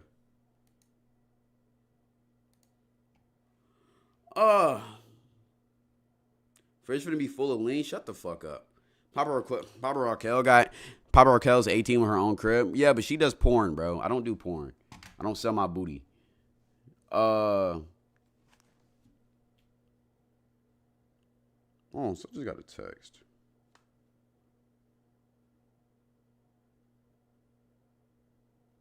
Fuck you, send a message for it. All right. Let's get to this Chud the Builder shit. I don't sell my booty yet. Shut up. Damn, Twitch way nicer than YouTube for this. I'm telling you, gang. Like, you gotta join YouTube, Twitch chat. Twitch chat is more civilized than YouTube chat. We don't fuck with YouTube chat. All right. One more second, and then we're gonna get straight to it. I gotta look something up real quick. After this, I'm gonna let y'all get put a poll in for the next video we watch after this. But let's get married. Let's get married. Let's get married. Yeah, let's watch this one. Let's watch this one. Okay. My bad, Cordell. Let me actually cut this out. There we go. Viral racist streamer finally got banned, Chud the Builder. All right, so Pete, we've been talking about Chud the Builder for the past couple months, on and off. Basically, if you don't know who he is, he's from Clarksville, Tennessee. He's from my area, and he's a guy who goes around and just says racial slurs to black people and only black people. And then, you know, when they, of course, get mad because you're just calling them the hard R for no reason, right? They ain't do nothing to you. He pulls out a gun on them. It's some bitch shit. But I'm going to be honest, the guy is a weirdo. Because in some videos that we've watched previously, we found out that he used to actually want to be a rapper. He used to be a trapper. He used to love black culture. But as soon as he found out that grifting to being racist makes more money, he started doing that shit. But it gets even worse because apparently he also got exposed for liking men. He has a Grindr account apparently. Let me show y'all. I saved all of my receipts. He has a Grindr account and he likes taking dick up the butt. All right, let me you know what? Let me see if this has any words, bad words, no words. Nope, we are good. So, let me actually put my thing right there. Yeah, as you see, this is somebody else. The text says his boyfriend won't be happy. Isn't it amazing all these white Republican men being outed as part of the LGBTQ community lately? It all makes sense. He's just an angry little gay NAZI trying to suppress his fantasies. And this is a screenshot. Chud sending a shirtless picture, if you can see it right there. Let me actually zoom in so y'all can see it to full totality. Yeah. Hung, what are you into? I don't bottom. Let's 6ix9ine and fuck. This is Chud the Builder, by the way. You see his name is Chud. And we see other screenshots. This is Chud back in his past. So yeah. So yeah, Chud likes, he likes it up the butt, which is cool. There's nothing wrong with that. But the way he portrays himself, you would never think that, he would like that. Just wanted to point that out. Anyways, let's go ahead and get to this shit. Yay, gay, of course, Twitch. We support the LGBTQ community. But we do not support Chud, though, because he's a racist. Let's get to this. Ladies and gentlemen, probably one of the most controversial content creators right about now, Chud the Builder has been banned indefinitely on Kick. If you don't recognize this face, this is a man who essentially walks around public places. He pretty much, bothers people, right? We're talking Jack Doherty levels of harassing random people, usually people of color, to the point where he can then call them the N-word, and then when they get up in his face or they try to escalate the situation, he, threatens to mace them. He threatens to pull his firearm out, right? This is who Chud the Builder is, and he's been making this type of content for about a year now, and he goes viral every once in a while for some of these things. Recently, he's been on my feed a lot, pretty much going after people. And one thing I know for certain is that high eccentric? Is that Memphis? No, I think that's Nashville. Is that Chud the Builder is probably chimping out right about now, which is something that he loves to say, of course, when he's talking to people, trying to be racist, That chimping out word, I've said it multiple times. I'm gonna be honest, there's very few racial slurs that get me mad nowadays because I'm just so desensitized. But something about a white Confederate man telling me I'm chimping out, it just, oh my God. That could actually get mad. That is good rage bait because it will actually get me mad. Like we're actually fighting. I don't know what it is about chimping out, but it just, I don't know. To start drama for content. Look at him, he's chimping out. You might want to get your boy. Wait, hold on. Let me see if he says the N-word real quick. Let me mute this. Okay. Doesn't say it. Doesn't say it. All right. He's dumbass. Dumbass. Back up. Here's your first time. Back up. Stop saying. Or what?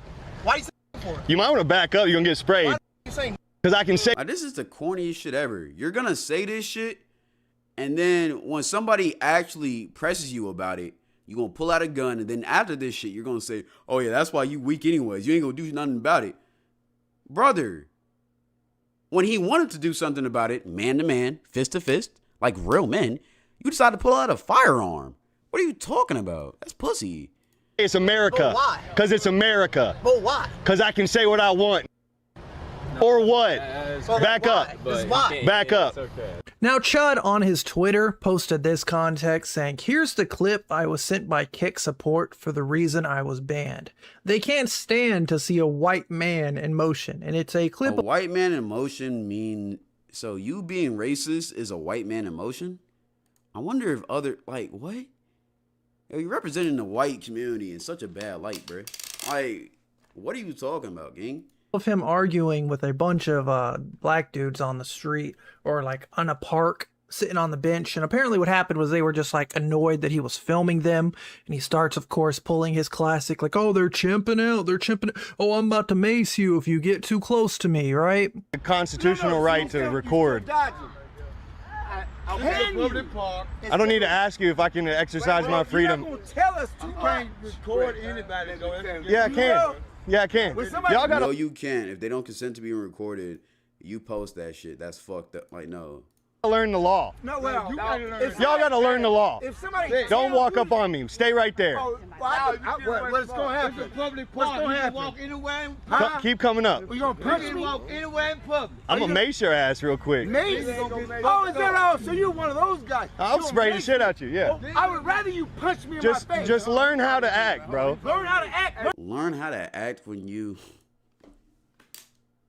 I'm not gonna let him get me, bro. I'm not gonna let him get me. Learn how to ask. Learn how to ask. Why are you acting like a now? Acting like a what? You heard me. Sit down. Hey, chat. But here's the thing, though. When he eventually gets slimed, I'm not wishing death on nobody. But if he eventually gets slimed out for doing this shit, he runs into the wrong people. He go to fucking South Atlanta, East Atlanta doing this shit, and genuinely gets slimed out. Then that one side of Twitter gonna be talking about, oh, he was a hero, he did nothing wrong, he had the right of free speech. You have the right of free speech, but you also get the right to take these bullets, nigga. Like, I'm gonna be honest. The fuck is we talking about? Then they gonna build a fucking statue of this guy. Like, come on, bro. Don't do that shit, bro. He's a weirdo. He's no better. This is the racist Jack Doherty we're seeing right now, bro. This is the racist Jack Doherty. These people did nothing wrong to you. You're just going up to them, calling them slurs for content, bro. And then when they're actually finna do something about it, you threaten to shoot or mace them? Bro, oh my God. Oh, sit down. If I stand up, what's the penalty? Come on. Look at him. If I stand up, what's the penalty? Y'all need to learn how to act. Don't make it move, man. Y'all need to learn how. We can record all we want around here. Record it, brother, man. Come on. Come chimp over here. Come chimp over here. And then Chud says, appeal already denied, and this is what Kick told him. We're writing to inform you that your account has been suspended due to a violation of our terms of service and community guidelines. Reason for suspension, public harassment. After a thorough review, we identified specific actions that breached our policies. As part of our commitment to transparency, we have included evidence such as video recordings detailing the reasons behind this decision. If you believe this suspension was a mistake or have any questions about the decision, you may contact us at appeals@kick to appeal or seek further clarification. Thank you for your understanding and cooperation. Kind regards. The fact that you got banned or suspended on Kick, that just tells you you're a fucking degenerate, bro. That's ridiculous, bro. Also, W Kick for doing something about this. Now, y'all suspended him. I would have liked for y'all to ban him because, honestly, this guy should be fucking streaming on Rumble or Party right now. He shouldn't even have a platform as major as Kick to stream on. But, I mean, hey, one step at a time, I guess. And they included a recording of that part right there. Now, as of recording this, he ended up getting an update saying that his Kick suspension will be lifted in 3 days. And that time, I will get Rumble set up and running. F Kick. So, bro, and that's my... Why we only suspending him for 3 days, bro? He should be banned, though. Oh, like... Bro, you only got banned for 3 days for literally having the entire content strategy of just being racist to random people in public. Like, that's kind of a good thing. As a member 3 days is as a member of the white community, we don't accept him. Nah, we know, bro. We know. This is just every single race has the bad parts of their community or bad parts of their race, bro. That's just y'all's, man. Unfortunately, that's just y'all's, man. That's literally less time than we've seen people like freaking Amaranth get banned, and she just like her nipple might fall out on accident, a real big oopsie. But meanwhile, this guy's literally harassing people as his entire content, and he's only been banned once for 3 days, which is like kind of crazy. I am a man who enjoys free speech. I am a man who thinks that if someone, wants to make like jokes involving race and whatnot, if it's very obvious that they're in a clear comedy setting or parody setting, I'm not going to be offended by jokes, by humor, right? Some banter between people, right? Like if you have friends who may be a different race than you guys can banter with one another about race and whatnot. Where I think a problem is when you go into public places to harass people.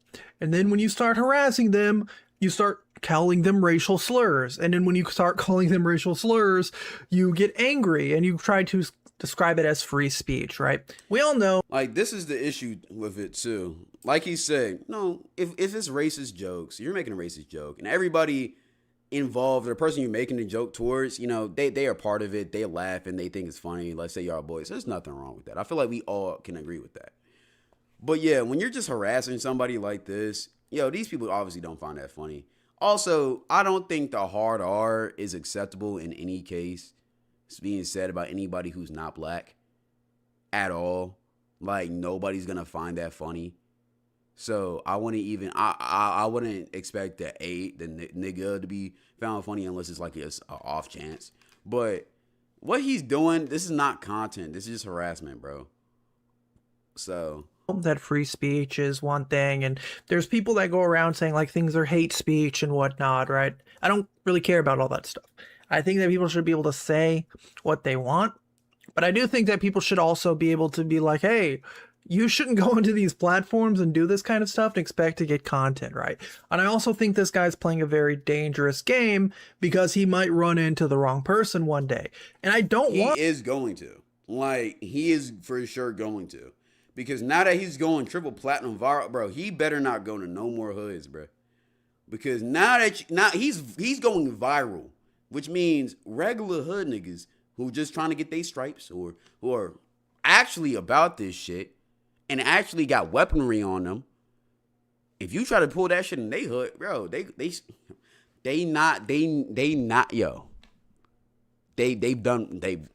killed people for life. You gonna get ran up on, bro. Or it's gonna be one crazy person who just has nothing to lose, but he's gonna take you out with him. This is a dangerous, dangerous game. To see a man lose his life because he wanted to call some psychopath the N-word and they end up ending his life, right? This can happen. It might happen. And if it does, we can already see there's going to be people online probably trying to say this guy's like the next Charlie Kirk or something crazy like that. Bruh, see, here's the thing, bro. Y'all, look. I don't know too much about Charlie Kirk, bro. That's why I never spoke on him. And I've heard him say some stuff that, I'm going to be honest, I heard him say some stuff that I just completely did not agree with. And if you think he was a great person, you got that. I don't look at you nothing differently, right? But I just know I didn't fuck with him. I didn't fuck with the things he was saying. But if you want to say that's a hero to you, which I don't know how, but that's all fine, well, and dandy. I guess he was a politician. But Chud the Builder right here, this is Jack Doherty who says the hard R. Don't start that hero shit with him. When in reality, this situation could all be avoided if he didn't go into public settings with the people that he despises so much that he wants to essentially farm them for content by being racist, right? These Charlie Kirk peacefully debated people. You feel me? Again, I don't like speaking about Charlie because niggas always get so emotional about that. All I knew is I heard some shit I ain't like. I ain't fuck with him. But at the same time, at least he wasn't going around just calling random people the hard R. Or Nick, like. So, like, don't compare Charlie to Chud. Don't do that. Like, nah. Now, it's kind of funny because this guy, Tom Hennessy, says stream live on X instead. And Chud says, I'm not monetized here. No point in risking my life with live streaming if no place will monetize me. Time to get political and run for office. I have an idea. How about just make content? Like, make good content. Like, oh my God. Like, how hard is it to just build a community, make good content, without hurting or harassing other people in public? I don't understand that. Like, what's your fucking goal in this shit? What is Chud's goal? That's been my whole thing with this whole situation. What is your goal? Are you just gonna keep on doing this until you eventually get shot? Because that's what you're leading towards. Do you think you think people actually genuinely fuck with you? No, they just fuck with the people who fuck with you are racist people who just fucked with the fact that you're being racist. There's nothing funny about the shit you're doing. There's no shock value. It's just bad content. Like, he's the definition of what every single store manager in America thinks all content creators are. When they see you bring a camera into a local Target or Walmart, they think you're like a Chud the Builder. I ain't gonna lie. But the reason why they think we're like that is because people like you, Chud, put a bad rep on the rest of us, bro. So now I can't take a fucking Sony A7 into a local Target. Do something of value instead of relying on trying to start race wars with people, trying to go to places that you know there will be black people, to then try to be racist to black people so that you can farm clips and get content and get hate watchers, right? This is like a different breed of lolcow. Like, we're not talking, people who do cringy things. I mean, this is kind of cringy, right? You guys can like it. You guys might be like, oh, he's just silly. He's just defending himself and like he's viewing racial slurs as like the free speech and whatnot. Like, we all know what he's doing. He wants these reactions, and he knows that he's protected by his firearms, by his mace in public places. So he's going to insult these people and like throw slurs around at them because he realizes like there's cameras all around him, and he's grown a platform doing this type of stuff. To me, this is literally no different than people like Jack Doherty, these cringy little losers who bait people for content because they can't do anything else. They're not interesting people. They're not creative characters. This guy's entire content for the last year has been being racist to black people so that he can farm them for money. Now, I think the most insane thing about this guy is he made a give, send, go because he claims he was wrongfully fired from his job, when this is literally his content now, right? He claims that I was fired from my previous contracting job after BLM activists targeted me over words I shared online, jokes and opinions they twisted to end my career.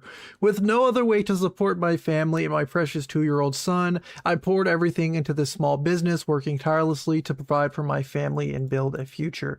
So, like, this dude literally got fired for whatever. I don't know the context of that. That's crazy. That kid, he doesn't even take care of his kid, bro. He doesn't take care of his kid at all, apparently. He's on child support.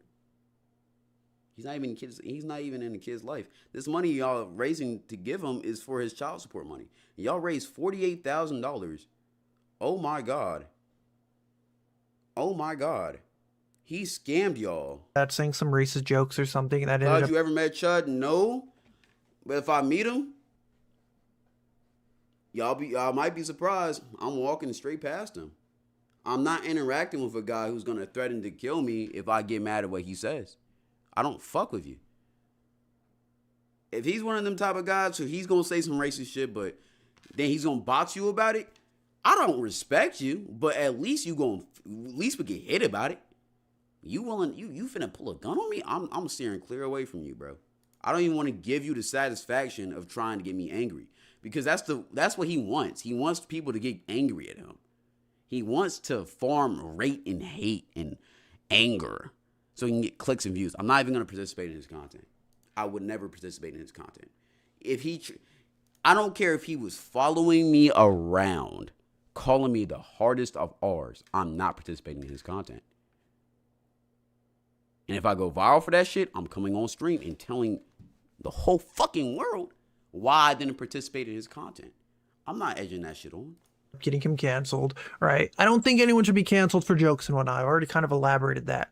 But the fact that this guy still has this page up, he's made $48,000, raised $48,000, literally from people who just support him being racist to black people, right? We're all sick of them, bro. Peace. $50. This guy gave him $50 because he's racist on Kid. I hate that he's from around my area, bro. That's the worst part about it. Clarksville is like an hour away, which might seem far for y'all, but in the South, that's not that far. It's like the next town over, bro. Well, not the next town over, but You get it. Chud might be a racist person, right? That's what it is. It might be there's no might. He is.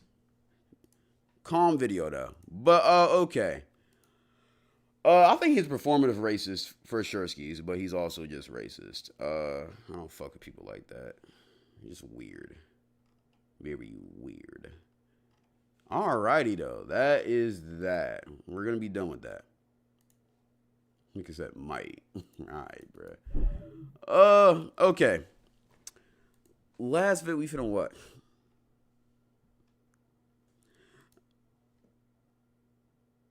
Okay. We got some options for this last video we finna tap into. Coachella is everything wrong with society. I know Coachella has been big. Overall, I haven't talked about it, but I know a lot of people was talking about it and it's like, whatever. I want to see why people think it's so bad. We could do why everyone hates everything now, or the satisfying death of celebrity culture. Discord events, because I did the Arby shit that Loki took away from our Discord events time. We'll do, but how about this? Iris, are you a mod in Discord? Are you a mod in Discord? If you're a mod in Discord, set up a channel for viewers' bedrooms. Set up a channel for viewer bedrooms. Tell everybody in the Discord comm to send in their bedroom into that chat. And throughout this whole week, we're going to gather up enough shit in there to go through. And then on next Monday, I'll go through it. I promise y'all. Walking Dead tonight, we got to do that Wednesday. Y'all know I got a schedule now, bro.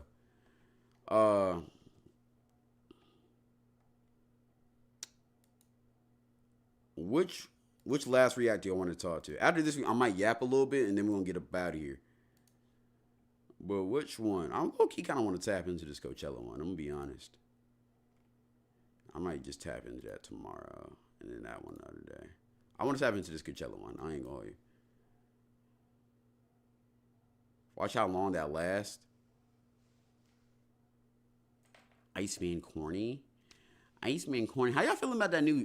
When is that new Drake album gonna come out? Iceman. Iceman is crazy. Wow. The fact he ain't changed the title of his album is crazy. Iceman.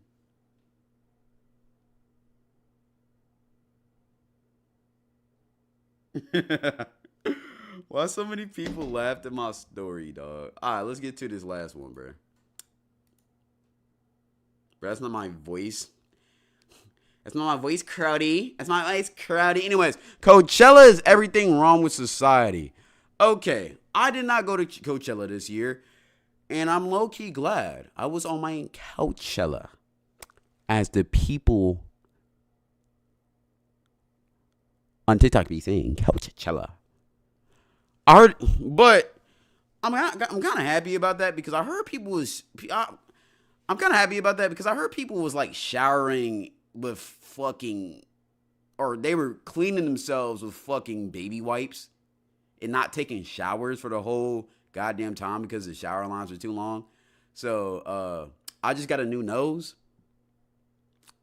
Smelling is still new to me, and I smell everything. So if I went there, I would literally puke. That shit just sounds nasty. I don't want to smell them aromas. And plus, I heard the shit was hot as fuck. I heard that it was like $4,000 to rent a simple fucking Motel 6 or some shit.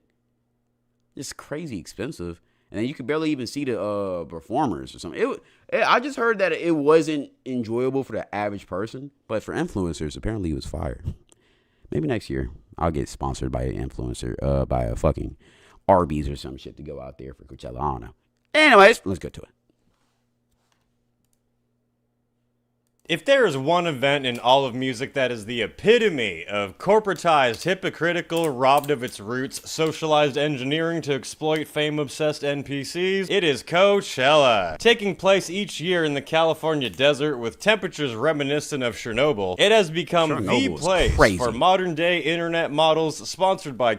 Okay, bro. I don't really be trying to buy into too much celebrity. Chernobyl. It has become the place for modern day. But my God, is Kylie Jenner just beautiful? Like, Out of all the Kardashians, bro, I'll say Kylie the finest, bro. I'm gonna be honest. Like, every single time I see her, I know she got makeup on her face. I know she got the extensions. I know she got all the filters on and shit. But she just look good. Shouts out to Queen. Today, internet models sponsored by Corpos to tantalize the hopeful peasants with fictitious dreams. For 2 weekends each year, Instagram's most astroturfed influencers flock to the valley to spend 3 days taking pictures of themselves consuming products while pop artists lip sing in the background. It's a price gouge watering hole for dopamine addicted consumers who post about the evils of American capitalism while being its primary customers. It's basically the Hunger Games of music, because on camera you see the glitz and the glamour of the elite who are invited or paid to be there. You're lying! Look at the living room, absolutely adorable. We'll get into the backyard. Oh my gosh, with SPF.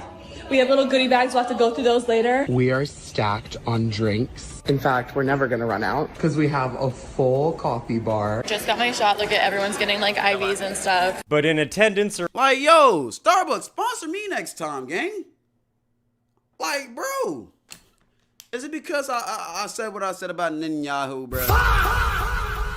Do y'all not like the way I talk about Big Ben, bro? You know, I gotta keep it real, Starbucks. Starbies, I gotta keep it real. But invite me next year, gang. I'm trying to get paid to go there. all the plebs who took on debt the size of a... They only sponsor white girls? Hey, chat. I've talked about Sabrina Carpenter in a month. I feel like I qualify as a white girl. I could qualify as a white girly. I drink from a Stanley Cup. I'm wearing Lululemon on the butt. I feel like, I drink Starbucks occasionally. I feel like I can qualify. New car just to say that they were there. I was looking up the official AXS resale website, and a GA pass was $1,700, and I thought that was a lot for GA. 24 hours later, and it's gone up to $6,000. I wouldn't be surprised if tomorrow, the day before the festival, the ticket goes up to $10,000 for GA. So $6,000 for 3 days? Yo, that's making me look at my Summer Smash ticket and be like, yo, that shit gas. I thought Summer Smash was overpriced. 6 days for $6K for 3 days? What the fuck? Starbies, yo, Cloud, they ain't gonna sponsor you. You don't know that, nigga. 2 VIP tickets were $3,000, plus our RV that we got was $3,400. That was Thursday through Monday, by the way. We also had to reserve a spot at an RV park, and I think that was $800. We're so far away. Reserving a spot to park your car is $800? Are you serious? What the fuck? Am I looking at $7,200 for a 3-day weekend just to get there? Not talking about where you're staying. Oh, no, you're staying in your car. $7,200 to camp out in your car is fucking ridiculous. I'm sorry. And that's not talking about food. You taking showers. That's fucking ridiculous. $7,200. That's like fucking like 4 to 5 months of rent right there. $34,000 to go to Coachella weekend 2 because I had FOMO. Don't let all the plastic bubblegum artists on stage fool you. Coachella's main product is not music, it is FOMO. But it wasn't always this way, believe it or not. Coachella started as the complete polar opposite of the mainstream corporatized Sodom and Gomorrah it is today. The first traces of this event began on November 5th, 1993. Rock band Pearl Jam were in a very public feud with the evil bloodsuckers known as Ticketmaster, and they organized their own concert where the company couldn't rip off their fans. That concert took place in Indio, California, and its success led its promoters Golden Voice to see the area's potential as a live music destination. In 1999, the promoters returned. So wait, this whole thing started off as a way to fight the corporations of Ticketmaster because they was charging too much and they was doing too much bullshit. And now y'all are charging $6,400 for a fucking 3-day regular pass to get in there? The irony, man. Hey, how the mighty have fallen. For the very first Live edition long enough of to the be a Coachella villain, Valley Sonny said it Music and perfectly. Arts Festival, with performances from Beck, Tool, Rage Against the Machine, Morrissey, and the Chemical Brothers. It was specifically intended to appeal to the more alternative counterculture against the grain music nerds. But good intentions are often followed by failing profit margins, and this first year of the festival ended up putting Golden Voice almost $1 million in debt. It did so badly that some bands like Rage Against the Machine returned some of their payments out of friendship with the promoters. This nearly bankrupted the company, with one of Golden Voice's leaders stating that he had to sell his house and his car just to keep the company afloat, and that the financial stress led to the end of his marriage. Thus, oh, I see why he's charging $6,400. That nigga sacrificed everything. He put his whole life into this motherfucker. That's why he charging them prices, bruh. Starting Coachella's longtime tradition of putting people in financial crisis. But come 2001, Golden Voice was purchased by the bigger entertainment company AEG, and the festival returns now with a lot more financial backing. In 2004, the festival sold out for the first time, and began being dubbed in the media as America's premier event. With it now being profitable, they were quick to ditch the counterculture element and were eager for that mainstream money. By 2006, the festival built for the niche, anti-corporate music fans was welcoming artists like Madonna and Coldplay, but 2010 is really when Coachella went full fucking money-hungry mainstream, with headliners Jay-Z, Gorillaz, and Muse. This is also when they stopped selling single-day tickets to the festival. Okay, hold on, pause real quick. Yo, Corda, cut this out. Cloud, everyone in Discord hates the bedroom idea. They calling you weird? Weird for wanting you to send pictures of your bedroom? Yo, are we really going to go that far into this Diddy culture shit? Niggas can't send a room picture of their bedroom? You're dead ass? Okay, yo, have them send pictures. What else could we do? Like, it's not that deep. Yo, it's a room. If your room dirty, just say that shit, gang. Hey, fuck it. We gonna run that slant. Make him send pictures of their rooms, bro. Locking all of those afraid of suffering FOMO into a 3-day commitment of spending money. I'm trying to come over or some shit, bro. No, I'm just trying to see if your room dirty or not, gang. Jeez. The festival. Don't want to miss out on seeing Jay-Z and Beyonce do one song at the hottest festival? Well, then pay for all 3 days, bitch. What really catapulted Coachella to the top of the global, you don't want to miss this list for the mainstream, is when they pulled the classic music business trick of 2021 PBM and rate your teacher. Oh yeah, tell them to send in their teachers, man. It's the end of the year anyway. Tell them to send in their teachers. I'll rate that. Let's do teachers. Send in their teachers. Profiting off the dead. This is when they resurrected rapper Tupac via a hologram on stage with Dr. Dre and Snoop. This ghost from Compton's past went mega viral, forcing the name Coachella into every household, whether they liked it or not. Now that everyone knew what Coachella was, it started to attract the attention of the worst, most grotesque, degenerate, useless creatures on the planet, influencers. It wasn't long until being seen at Coachella was more... Bruh, I'm gonna be honest, it's a difference from influencers and content creators, chat. Because, Pete, I'm a content creator. Do I have influence? Yeah. But I just create content. See, these people right here. Foreign planet influencer. Girly pops get sponsored by brands to influence you into buying the Starbucks so that they can go on this trip for free skis. I'm not gonna lie. I'm not mad at it, you know? Because eventually, I'm trying to be like them. I'm trying to do shit for free too. I'm going to keep it a bean. But I'm always going to be a content creator at heart. And then I could be an influencer on the side when I'm trying to get free shit. I'm going to be honest. I can't blame them. However, buyer beware. Y'all can call me a sellout for that too. I don't care. I don't give a fuck. I'm PR trained now. Stop that shit. I'll be a sellout sometimes. But also, all right? Here's the thing about this shit. A lot of these influencers make this whole like Coachella thing or whatever they're doing seem so good because the brands are paying them to make it look good. If they don't make it look good, the brands are going to want their money back. Or they're just not going to pay them as much. Most of the time, these influencers get incentive-based pay, but depending on how good the video is. So they're going to make this shit look like fucking lavish and a dream. Don't go to Coachella expecting it to seem like how these influencers got it. Because I'm telling you right now, they got the cream of the crop to go get you to come there, gang. They're trying to get you to come there. They're trying to get your money. You're not going to have a whole fucking row of Starbucks on some shit. You're not going to have a fucking barista hand making your Starbies every single night. You're not going to have liquid IVs getting plugged into your shit so you don't pass out in them crowds. You're not going to have fucking go-karts in a fucking nice Airbnb to stay at, you're not gonna have that bop house shit. Come on, Gengi.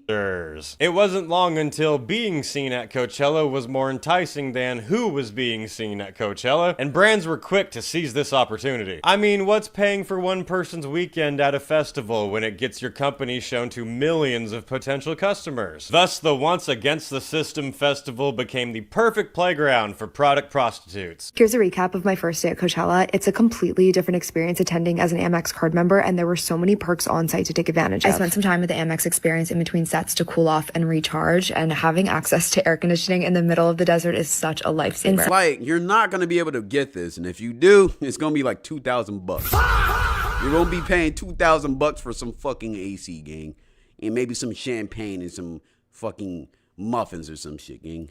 There was a sweet treat wall and scent stacking station where you could customize a scent. It was really cool to see this activation Amex is doing with Marriott Bonvoy, where they're doing awesome giveaways each day of the festival. I genuinely feel like I'm experiencing Coachella in a completely different way than I would have otherwise, all thanks to Amex. The young influencers and celebrities flaunting their lavish weekends in the desert are paid to be there. Hey, Amex, if you see this video, sponsor me next time. I'm trying to get the AC. Making as much as your yearly salary just to show their face on social media. Some people don't know this, but some influencers actually get paid to go to Coachella and have everything for real. Bro, they all got the same voice.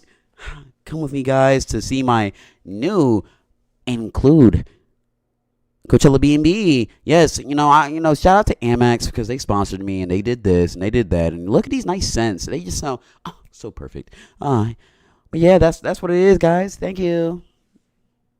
That's how they sound, bro. It's just that.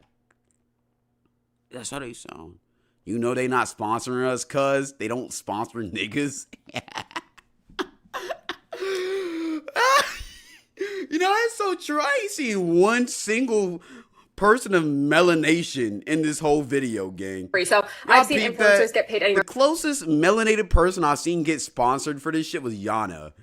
From like 10 to 20K. Brand will pay for not only your wristband, which is usually one of the nicer wristbands, like a VIP, or like the artist backstage wristband. 2, they'll pay for your hotel and flights, and some will even pay for like Uber codes and food. Also, some of your favorite influencers are just like fucking rolling on like whatever drug. They call it the Influencer Olympics for a reason. TikToks are being made 24/7. People are vlogging, taking pictures, videotaping themselves. But what about the less influential peasants who can't be caught dead not having attended, or like, oh my god, everyone will like think they're like a total loser? All of the humbling showering experiences at Coachella. Bro, I know that line smells like absolute shit. Y'all all finna shower in the same place. That shit finna be nasty as fuck. We waited for almost an hour and the line was not moving. Literally like bracing myself up against this wind. It's freezing. I'm in full sweats. My nose is dripping. You have to sleep with a bandana on or else you'll just like breathe in all of the dust. Okay, also after that treacherous journey that it took to get to the luxurious bathrooms that Coachella provides for the campers, let me show you what we're working with. For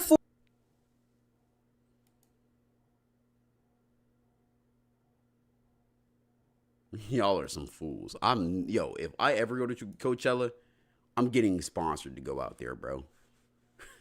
I'm never camping out there, gang. That's way too expensive to camp out. $43,000, you can stay at this condo in Palm Springs.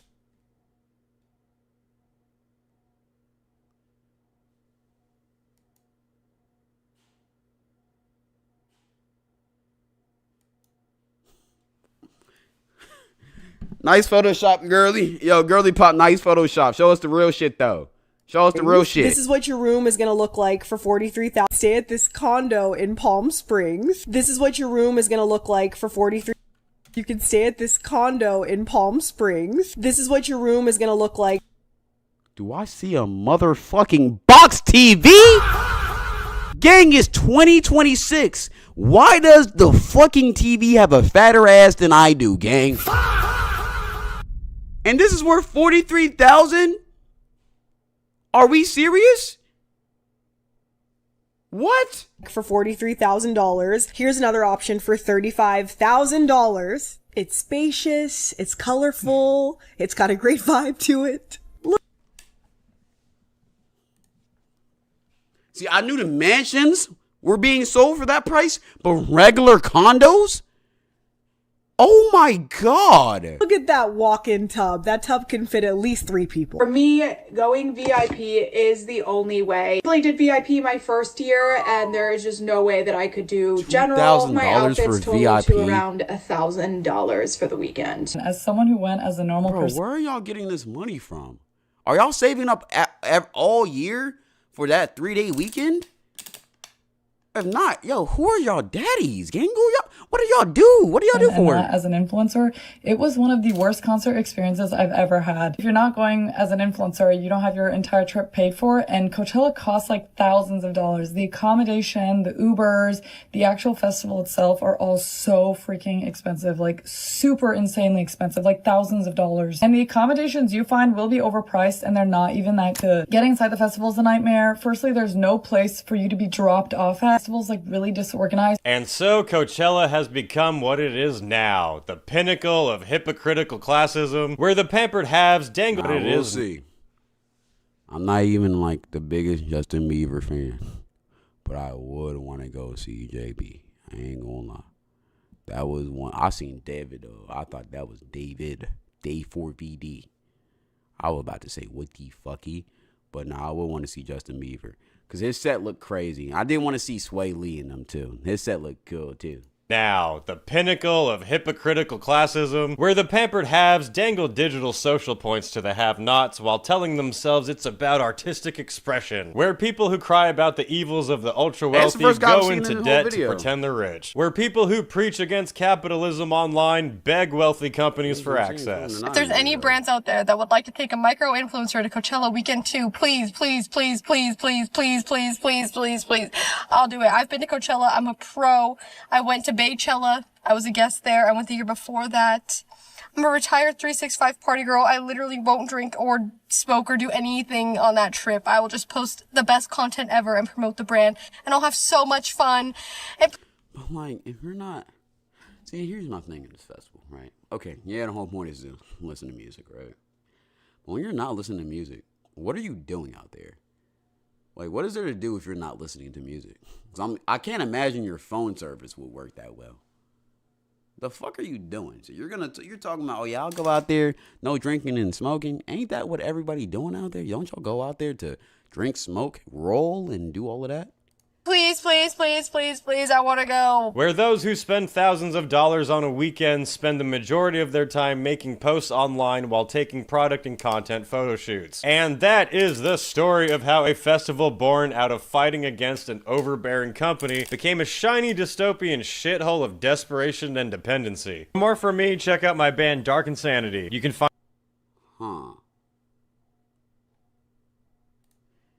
Interesting, bro. Good video, though. Good video. I feel like 90% of people are on more than just smoking and drinking. Yeah, I'm going to be honest. There's a festival out here in Tennessee called Bonnaroo. I don't know if y'all know about that. It's one of the bigger festivals.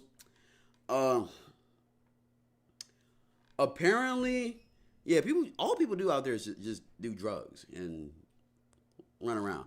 One of my best friends, she was out there, right? I think it was last year. She was out there in Bonnaroo last year. And I remember she was doing like, she's the type of person, she don't do drugs at all. She tried Molly for her first time out there. Apparently, all throughout the festival, people was taking, because it's a long festival and people barely get to sleep, they put little pieces of coke in their finger. Snap it up like that. Those are called bumps, by the way. And they just do that all the way through.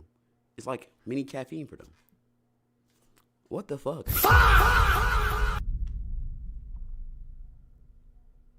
Yeah, I don't know about that, gang.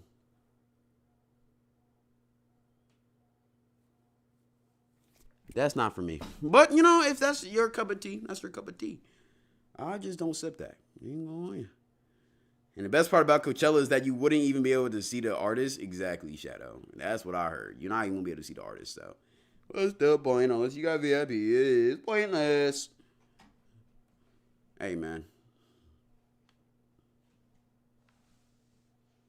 Niggas finna start taking perks to vibe better with the music. Straight lines? No. Bumps. Bumps. But it's basically the same thing. Hey, okay, yapping time. Have any of y'all seen that new Michael Jackson movie, bro? I'm thinking about going to see it. I'm thinking about seeing it, bro. Yes, I gotta go see it this week. Let me call Jameson real quick. I'm gonna see if he wants to go see it. I'll call him after the stream, bro. But I saw it yesterday and it was fire. Bro, here's the thing. Pre-showing, people said it was gonna be mid. But everybody I've heard talk about it said it was fire. So I'm expecting it to be fire. I might go see it tomorrow or I might see it Thursday. I don't know. But I want to see it with my boy. He's a very big Michael Jackson fan and he knows all about that. So I want to go see that shit. God himself sent that? Okay. Hey, I was saying 10 out of 10. I'm expecting 10 out of 10s. After I go see it, we gonna talk about it and do a review on that motherfucker. You already know. You already know how we gonna do. I got invited to see it, but I passed. I don't care for biopics. I think biopics are cool if it's done right. I think the Elvis biopic was that shit was just too. That was the only one I remember being as big as as notable as one of Michael Jackson. Bob Marley one was kind of mid too. Usually biopics are not that good because they leave out the good shit, right? So like with the Elvis shit, Elvis is they painted in the Elvis's biopic, they painted him as like this super good, better than life guy. When he has a lot of dark shit to him, bro. They watered the fucking shit down, bro. They watered the shit down, bro. And a good movie isn't just always just sunshines and rainbows. Speaking of that, bro, have any of y'all watched Marty Supreme? I know I'm late to the party. I just watched that shit 2 days ago. Marty Supreme is a phenomenal movie, gang. That shit is amazing. That's the perfect definition of how I don't know if that's considered a biopic, but that's a perfect example of how you make a movie like that. And it just be kind of like very accurate. Because the movie was just fast paced, kept it going, boom, boom, boom. I was going to, but the movie was long. Bro, watch that shit on HBO Max. I don't think it is a long ass movie. I don't think I would have enjoyed it as much if I was in theaters, but having it on like in the background while doing something else, I ain't gonna lie, I was on City Skylines. Peak. That bowling alley scene was crazy. Bowling alley scene is the best. That was crazy. The honey scene was nasty. That honey scene was so unnecessary, bro. I understand the importance of it, but it was just, we didn't have to see that, gang. We did not have to see that, bro. That shit was nasty as fuck. The bowling alley scene was amazing, though. And that, the gas station scene, too, that shit was peak. Also, I like how it ended, too. But that nigga Marty was a narcissist, though. He was a narcissistic asshole. I ain't gonna lie. But it was fire.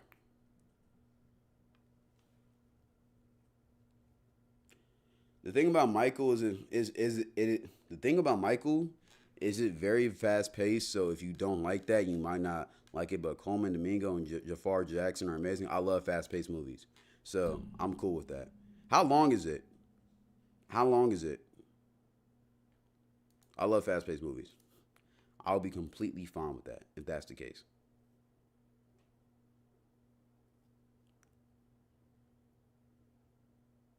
Two-way speed?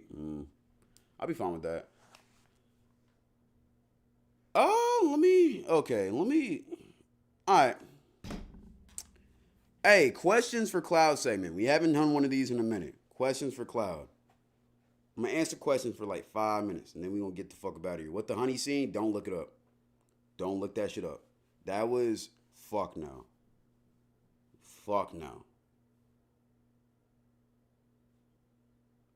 Is dating a stud as a man... Okay, let me actually record these, because this is a good one. Is dating a stud as a man gay? Okay. I'm going to keep it a beam, all right? I think technically she's a woman, and if you really hitting that shit, you hitting women in parts. Even if she's a stud on the outside, when you really in that bedroom, that don't mean she acting like, that don't mean she fucking sagging, got her strap on. I don't mean she doing all of that shit. However, if let's say that she's just in full stud mode all the time, right? Everywhere you go, she's being a stud. In the bedroom, like at home, she's a stud. Like she giving the bro energy. I ain't gonna lie, gang, you might like boys. But again, I've seen some studs that they can turn it on and then they turn it off. You feel me? One moment they like all hard, they the bros, they wearing boxers and shit. Another moment they wearing dresses and they look cutesy and shit. So you can turn it off, you can turn it on, turn it off. What was her name? Pitbully. No, was it Pitbully? No, Pitbully's the one who won. The crazy wild girl from Drewski's show. The one who had like a fresh lineup, but then she would put like the weave on. Think that. Strap. Yes, strap. If you dating the strap, I wouldn't call you gay if you cracking a strap. I'm gonna be honest. Are you talking to a strap? I wouldn't do it, but everybody else every person has their different types of things and ordeals. I'm gonna be honest. So I'll keep it a $1.30 with how I feel about that. Okay, good question. You gotta knead the dough to make it smooth? Do y'all think that's gay though? I would never date a stud. Yo, I actually got a funny story. One time when I was in middle school, 7th grade, I remember there was this girl who liked me. All right. She played basketball. She was cool, but I didn't really find her that attractive, so I didn't really go for it. I just told her I had a girl. Right. I remember it was like we was at basketball practice. I was on an AAU team, and she came up to me, or one of her friends came up to me and said, "Oh yeah, she likes you. That little bullshit, right?" And I was like, "I got a girlfriend, whatever." And she's like, "Okay, cool, whatever." I think she got my number later or Instagram later, and we texted a little bit, but I just kind of shut it down. Yo, tell me why 2 years later she comes out as a full-on stud. Like, she got a girlfriend. She wears pants, all of that shit. So I'm like, damn, it's probably good that I didn't proceed to talk to her, because then, niggas might look at me differently if I talk to a stud. Keep it in the beam, right? Yo, why another year later? Me and the boys at Wingstop one day. We run into this girl, right? Let's say her name was Kaylee. I'm not going to expose her real name. Her original name is Kaylee. Yeah. She went by Cameron now. Let's say her name was Jamie. She was Jameson now, gang. Deep ass voice. Bro, when she walked into the establishment, we thought it was a nigga at first. It took my boy recognizing her to you feel me, be like, yo, hey, that's so-and-so. I'm like, oh, for real? That's crazy. Yeah, so, I don't know. I wouldn't date a stud. That's like asking a girl, would you date, that's like asking a girl, would you date a gay guy? Like a lavender relationship. Most girls are not going to be down for that, right? That's just kind of my thing. Even if he is a guy, like he likes to, me and Cameron, we both like the same thing. We both like pussy. And we both like, rocking J's, getting haircuts, playing ball, and, we boys, I don't know if I could do those. I'm going to keep it a bit. That's just me. That's borderline dating a man. That's what I'm saying, bro. That's what I'm saying. Like, if you're dating a stud and, like, they're, like, they got a strap, they talk like a nigga, you could barely tell they're a girl, and, like, you popping out with her, like, yeah, I'm calling you gay. I'm sorry. Cause like, what are we doing, bro? Like think Pit Bully from Drewski. If you dating a girl like that, nah, bro, come on. That's one of the bros. Yo, just say you like dick and balls, bro. It's calm. It's whatever. Cloud, do you have any advice to get a date to prom? I will say this, all right? I went to prom 2 times, okay? My best advice, don't go to prom. If you're not in a relationship, don't go to prom with a girl that you intend to be in a relationship with. I'm going to tell you this. I'm going to tell you exactly why. Here's the thing. Girls treat prom so important. Like, bro, the girls treat prom like it's literally their wedding. So if you're doing this with a girl, I wouldn't even go to prom with your girl if you could avoid it. If you could avoid going to prom with your girl, don't go. If you could avoid it. Because I'm telling you right now, that shit gonna be stressful as fuck. Because here's the thing. Girls treat that shit like it's their wedding. So every single micro detail they want needs to be done. If not, it's an argument. Bro, I remember I went to prom my junior year with my ex, right? Bro, she wanted to do like a gray theme. No, she wanted me to wear a gray suit with like a pink bow tie, right? Because she had a pink dress. So, I got the pink bow tie, pulled up to her house the day of the prom. And apparently she had like a light pink, and the pink bow tie I had was like a hot pink.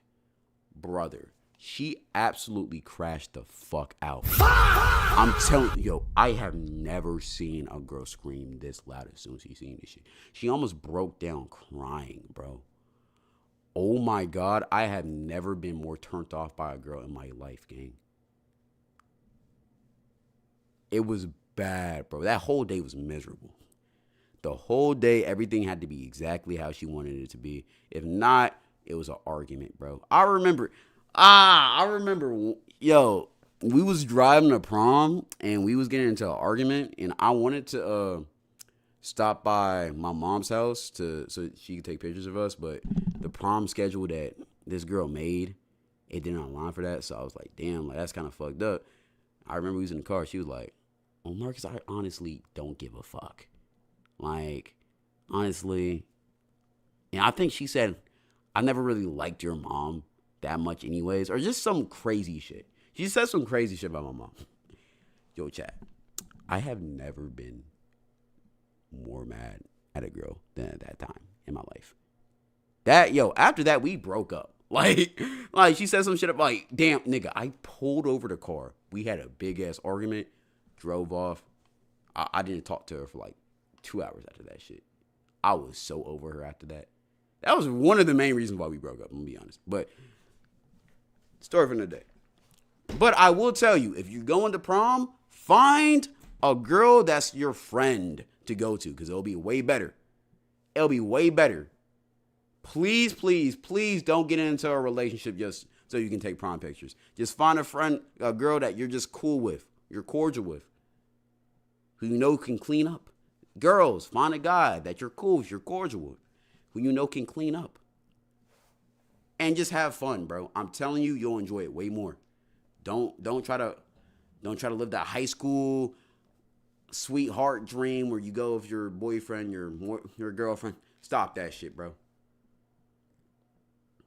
That shit, I'm telling you, you just gonna stress yourself out with that motherfucker. I'm gonna keep it a bean. Would y'all let y'all girl pay for the wedding if y'all short on cash? Me?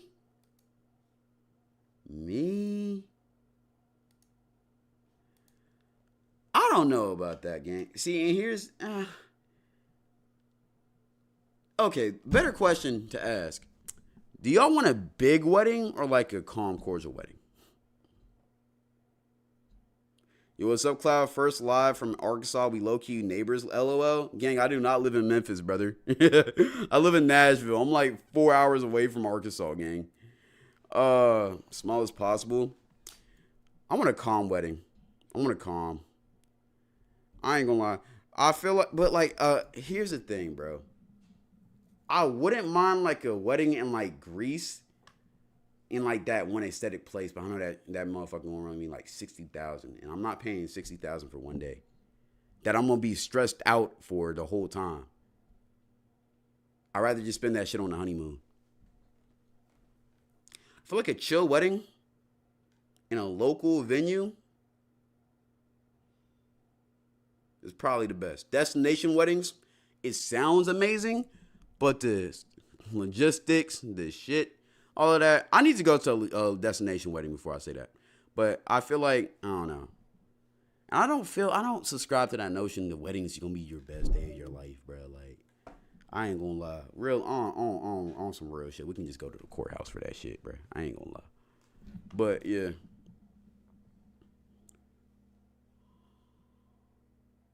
What place you thinking of? If I'm really gonna get in my fancy bag, Greece. But realistically, Chattanooga. Chattanooga is a beautiful city. And I know there's some amazing spots in Chattanooga to get married at. On some Travis Hunter shit.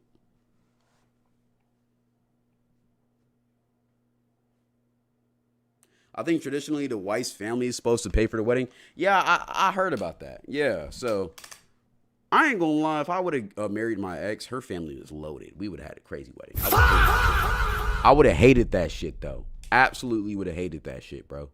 Oh, my God. Just knowing that prom shit, I would have hated that. But, yeah. Greece is a beautiful country if y'all never been, though. It's very beautiful. You wouldn't have a Mexican wedding? If I'm dating a Mexican girl, I mean, yeah.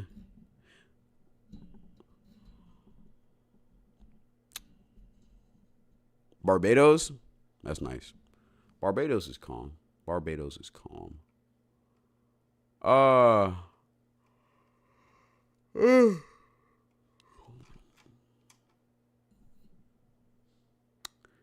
right, last two questions.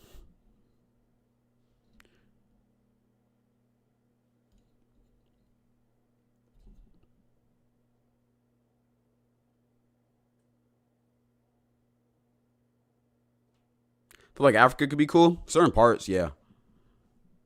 There goes the yawn. Yeah, I ain't gonna lie. Once you hear the yawn, you know it's about that time we going in, bro. Y'all know I'm on that new yo-yo regimen. Even though I stream longer than yo-yo. 2.5 hours for regular streams is calm. When I game, I stream for like 4 to 5.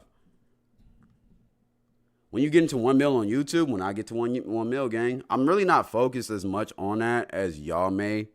I don't really care about subscribers, to be honest. It doesn't really mean anything. It means more, like, that's just me. I never really, once I got 100,000, I was like, I'm cool. 1 million, that could be cool. But I've never really been pressed about that. I think, people in my life are more concerned about me hitting 1 million than I am. I'm going to be honest. But maybe I should start working towards that. Would you date a girl who is rich and has status, or a girl who has no money but will stay with you? The second one. I already got my own money, Chet. I'm going to be honest. I don't really care about money, to be honest. I already got my own money, gang. I want a girl who loves me, bro. You can't really trade that shit for the world, bro. Most of these rich girls be spoiled anyways, man. So it's just kind of like you're dating somebody who you're going to have to deal with. And then plus, if the dad don't fuck with you, you're not getting no piece of that pie. Most of the time, you're not getting no piece of the pie regardless. So when it comes to relationships and connections, loyalty means a lot. I ain't gonna lie. Annoying voices too. Oh my God, I hate a rich accent. I hate a rich accent. You know what I hate more? A fine ass black girl with a white rich accent. Oh my God, that shit irks me, bro. And y'all know exactly what I'm talking about. Y'all know exactly what I'm talking about. Like, I don't like, what's wrong with that? No, you don't know. Like, I don't mean just sounding suburban. I'm talking about that Valley Girl shit. That like, oh my God, like, oh my God, like, oh, yo, baby, yo. I don't like any girl with that shit. But when it's like I'm not talking about like Okay, so basically, Angel, Angel, no girl in chat has an accent like that. No girl in chat has an accent like that. Let me make that clear. I'm talking about like, oh my God, like that Valley girl, like that super, like that movie shit. That movie shit. Cause it's like, I don't like what white girls usually either. It's honestly all girls, bro. That super Valley girl shit, I hate that shit. That's for sure not Angel. It's for sure not Angel. Like Disney girl, yes. That probably should have said that first. That Disney girl shit. That super Disney girl shit.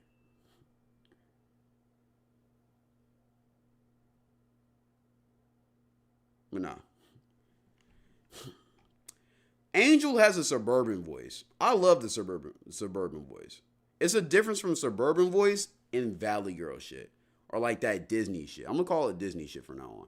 It's a difference from suburban and that Disney shit. Cause Disney, they over exaggerate their words so much. It's like they over exaggerate it so much it hurts. I've only heard it like 2 times in my life. I've only heard it 2 times in my life. But no, I just can't do it. But okay.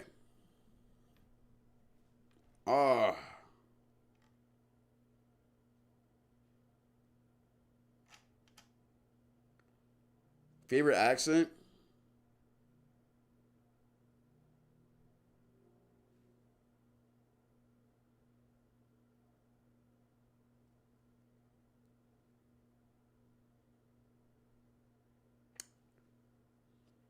I don't think I got a favorite accent. I usually like most unique.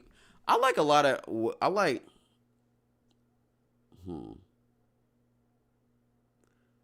I love a lot of accents, bro. Cause like I love hearing unique shit. I just don't like that overly fake shit. That's why I don't like that Disney fucking Barbie shit. But most accents are calm. Southern accents are tough. Caribbean, Spanish accents are tough. Like the suburban proper aesthetic is tough. Like Janae Danielle, her, I love how she talks.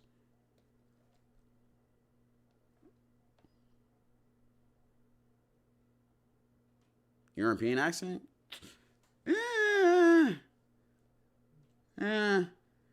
I don't like a Russian accent. That's one. I don't like a Russian accent. They just sound like they sound like they finna pour a fucking gallon of vodka down my throat. No. If you gave up streaming and YouTube, what job would you have? Architect. I would be an architect for sure. Or like a engineer. Architect or engineer. For sure skis. Those are the two. The amount of times I play City Skylines, bro. That's for sure skis would be me. Angel, you need advice? Okay, talk to me real quick. What is it? You always need advice. But talk to me real quick and then I'm getting out of here. I'm out of here. I'm out of here. I'm out of here. I'm out of here.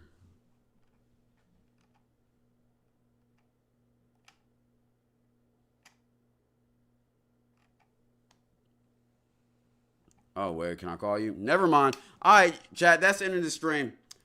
We are done. We are out of here, bro. We are out of here. Angel, send me a voice note. I may or may not respond. Good stream, boys. Thank y'all for tapping in.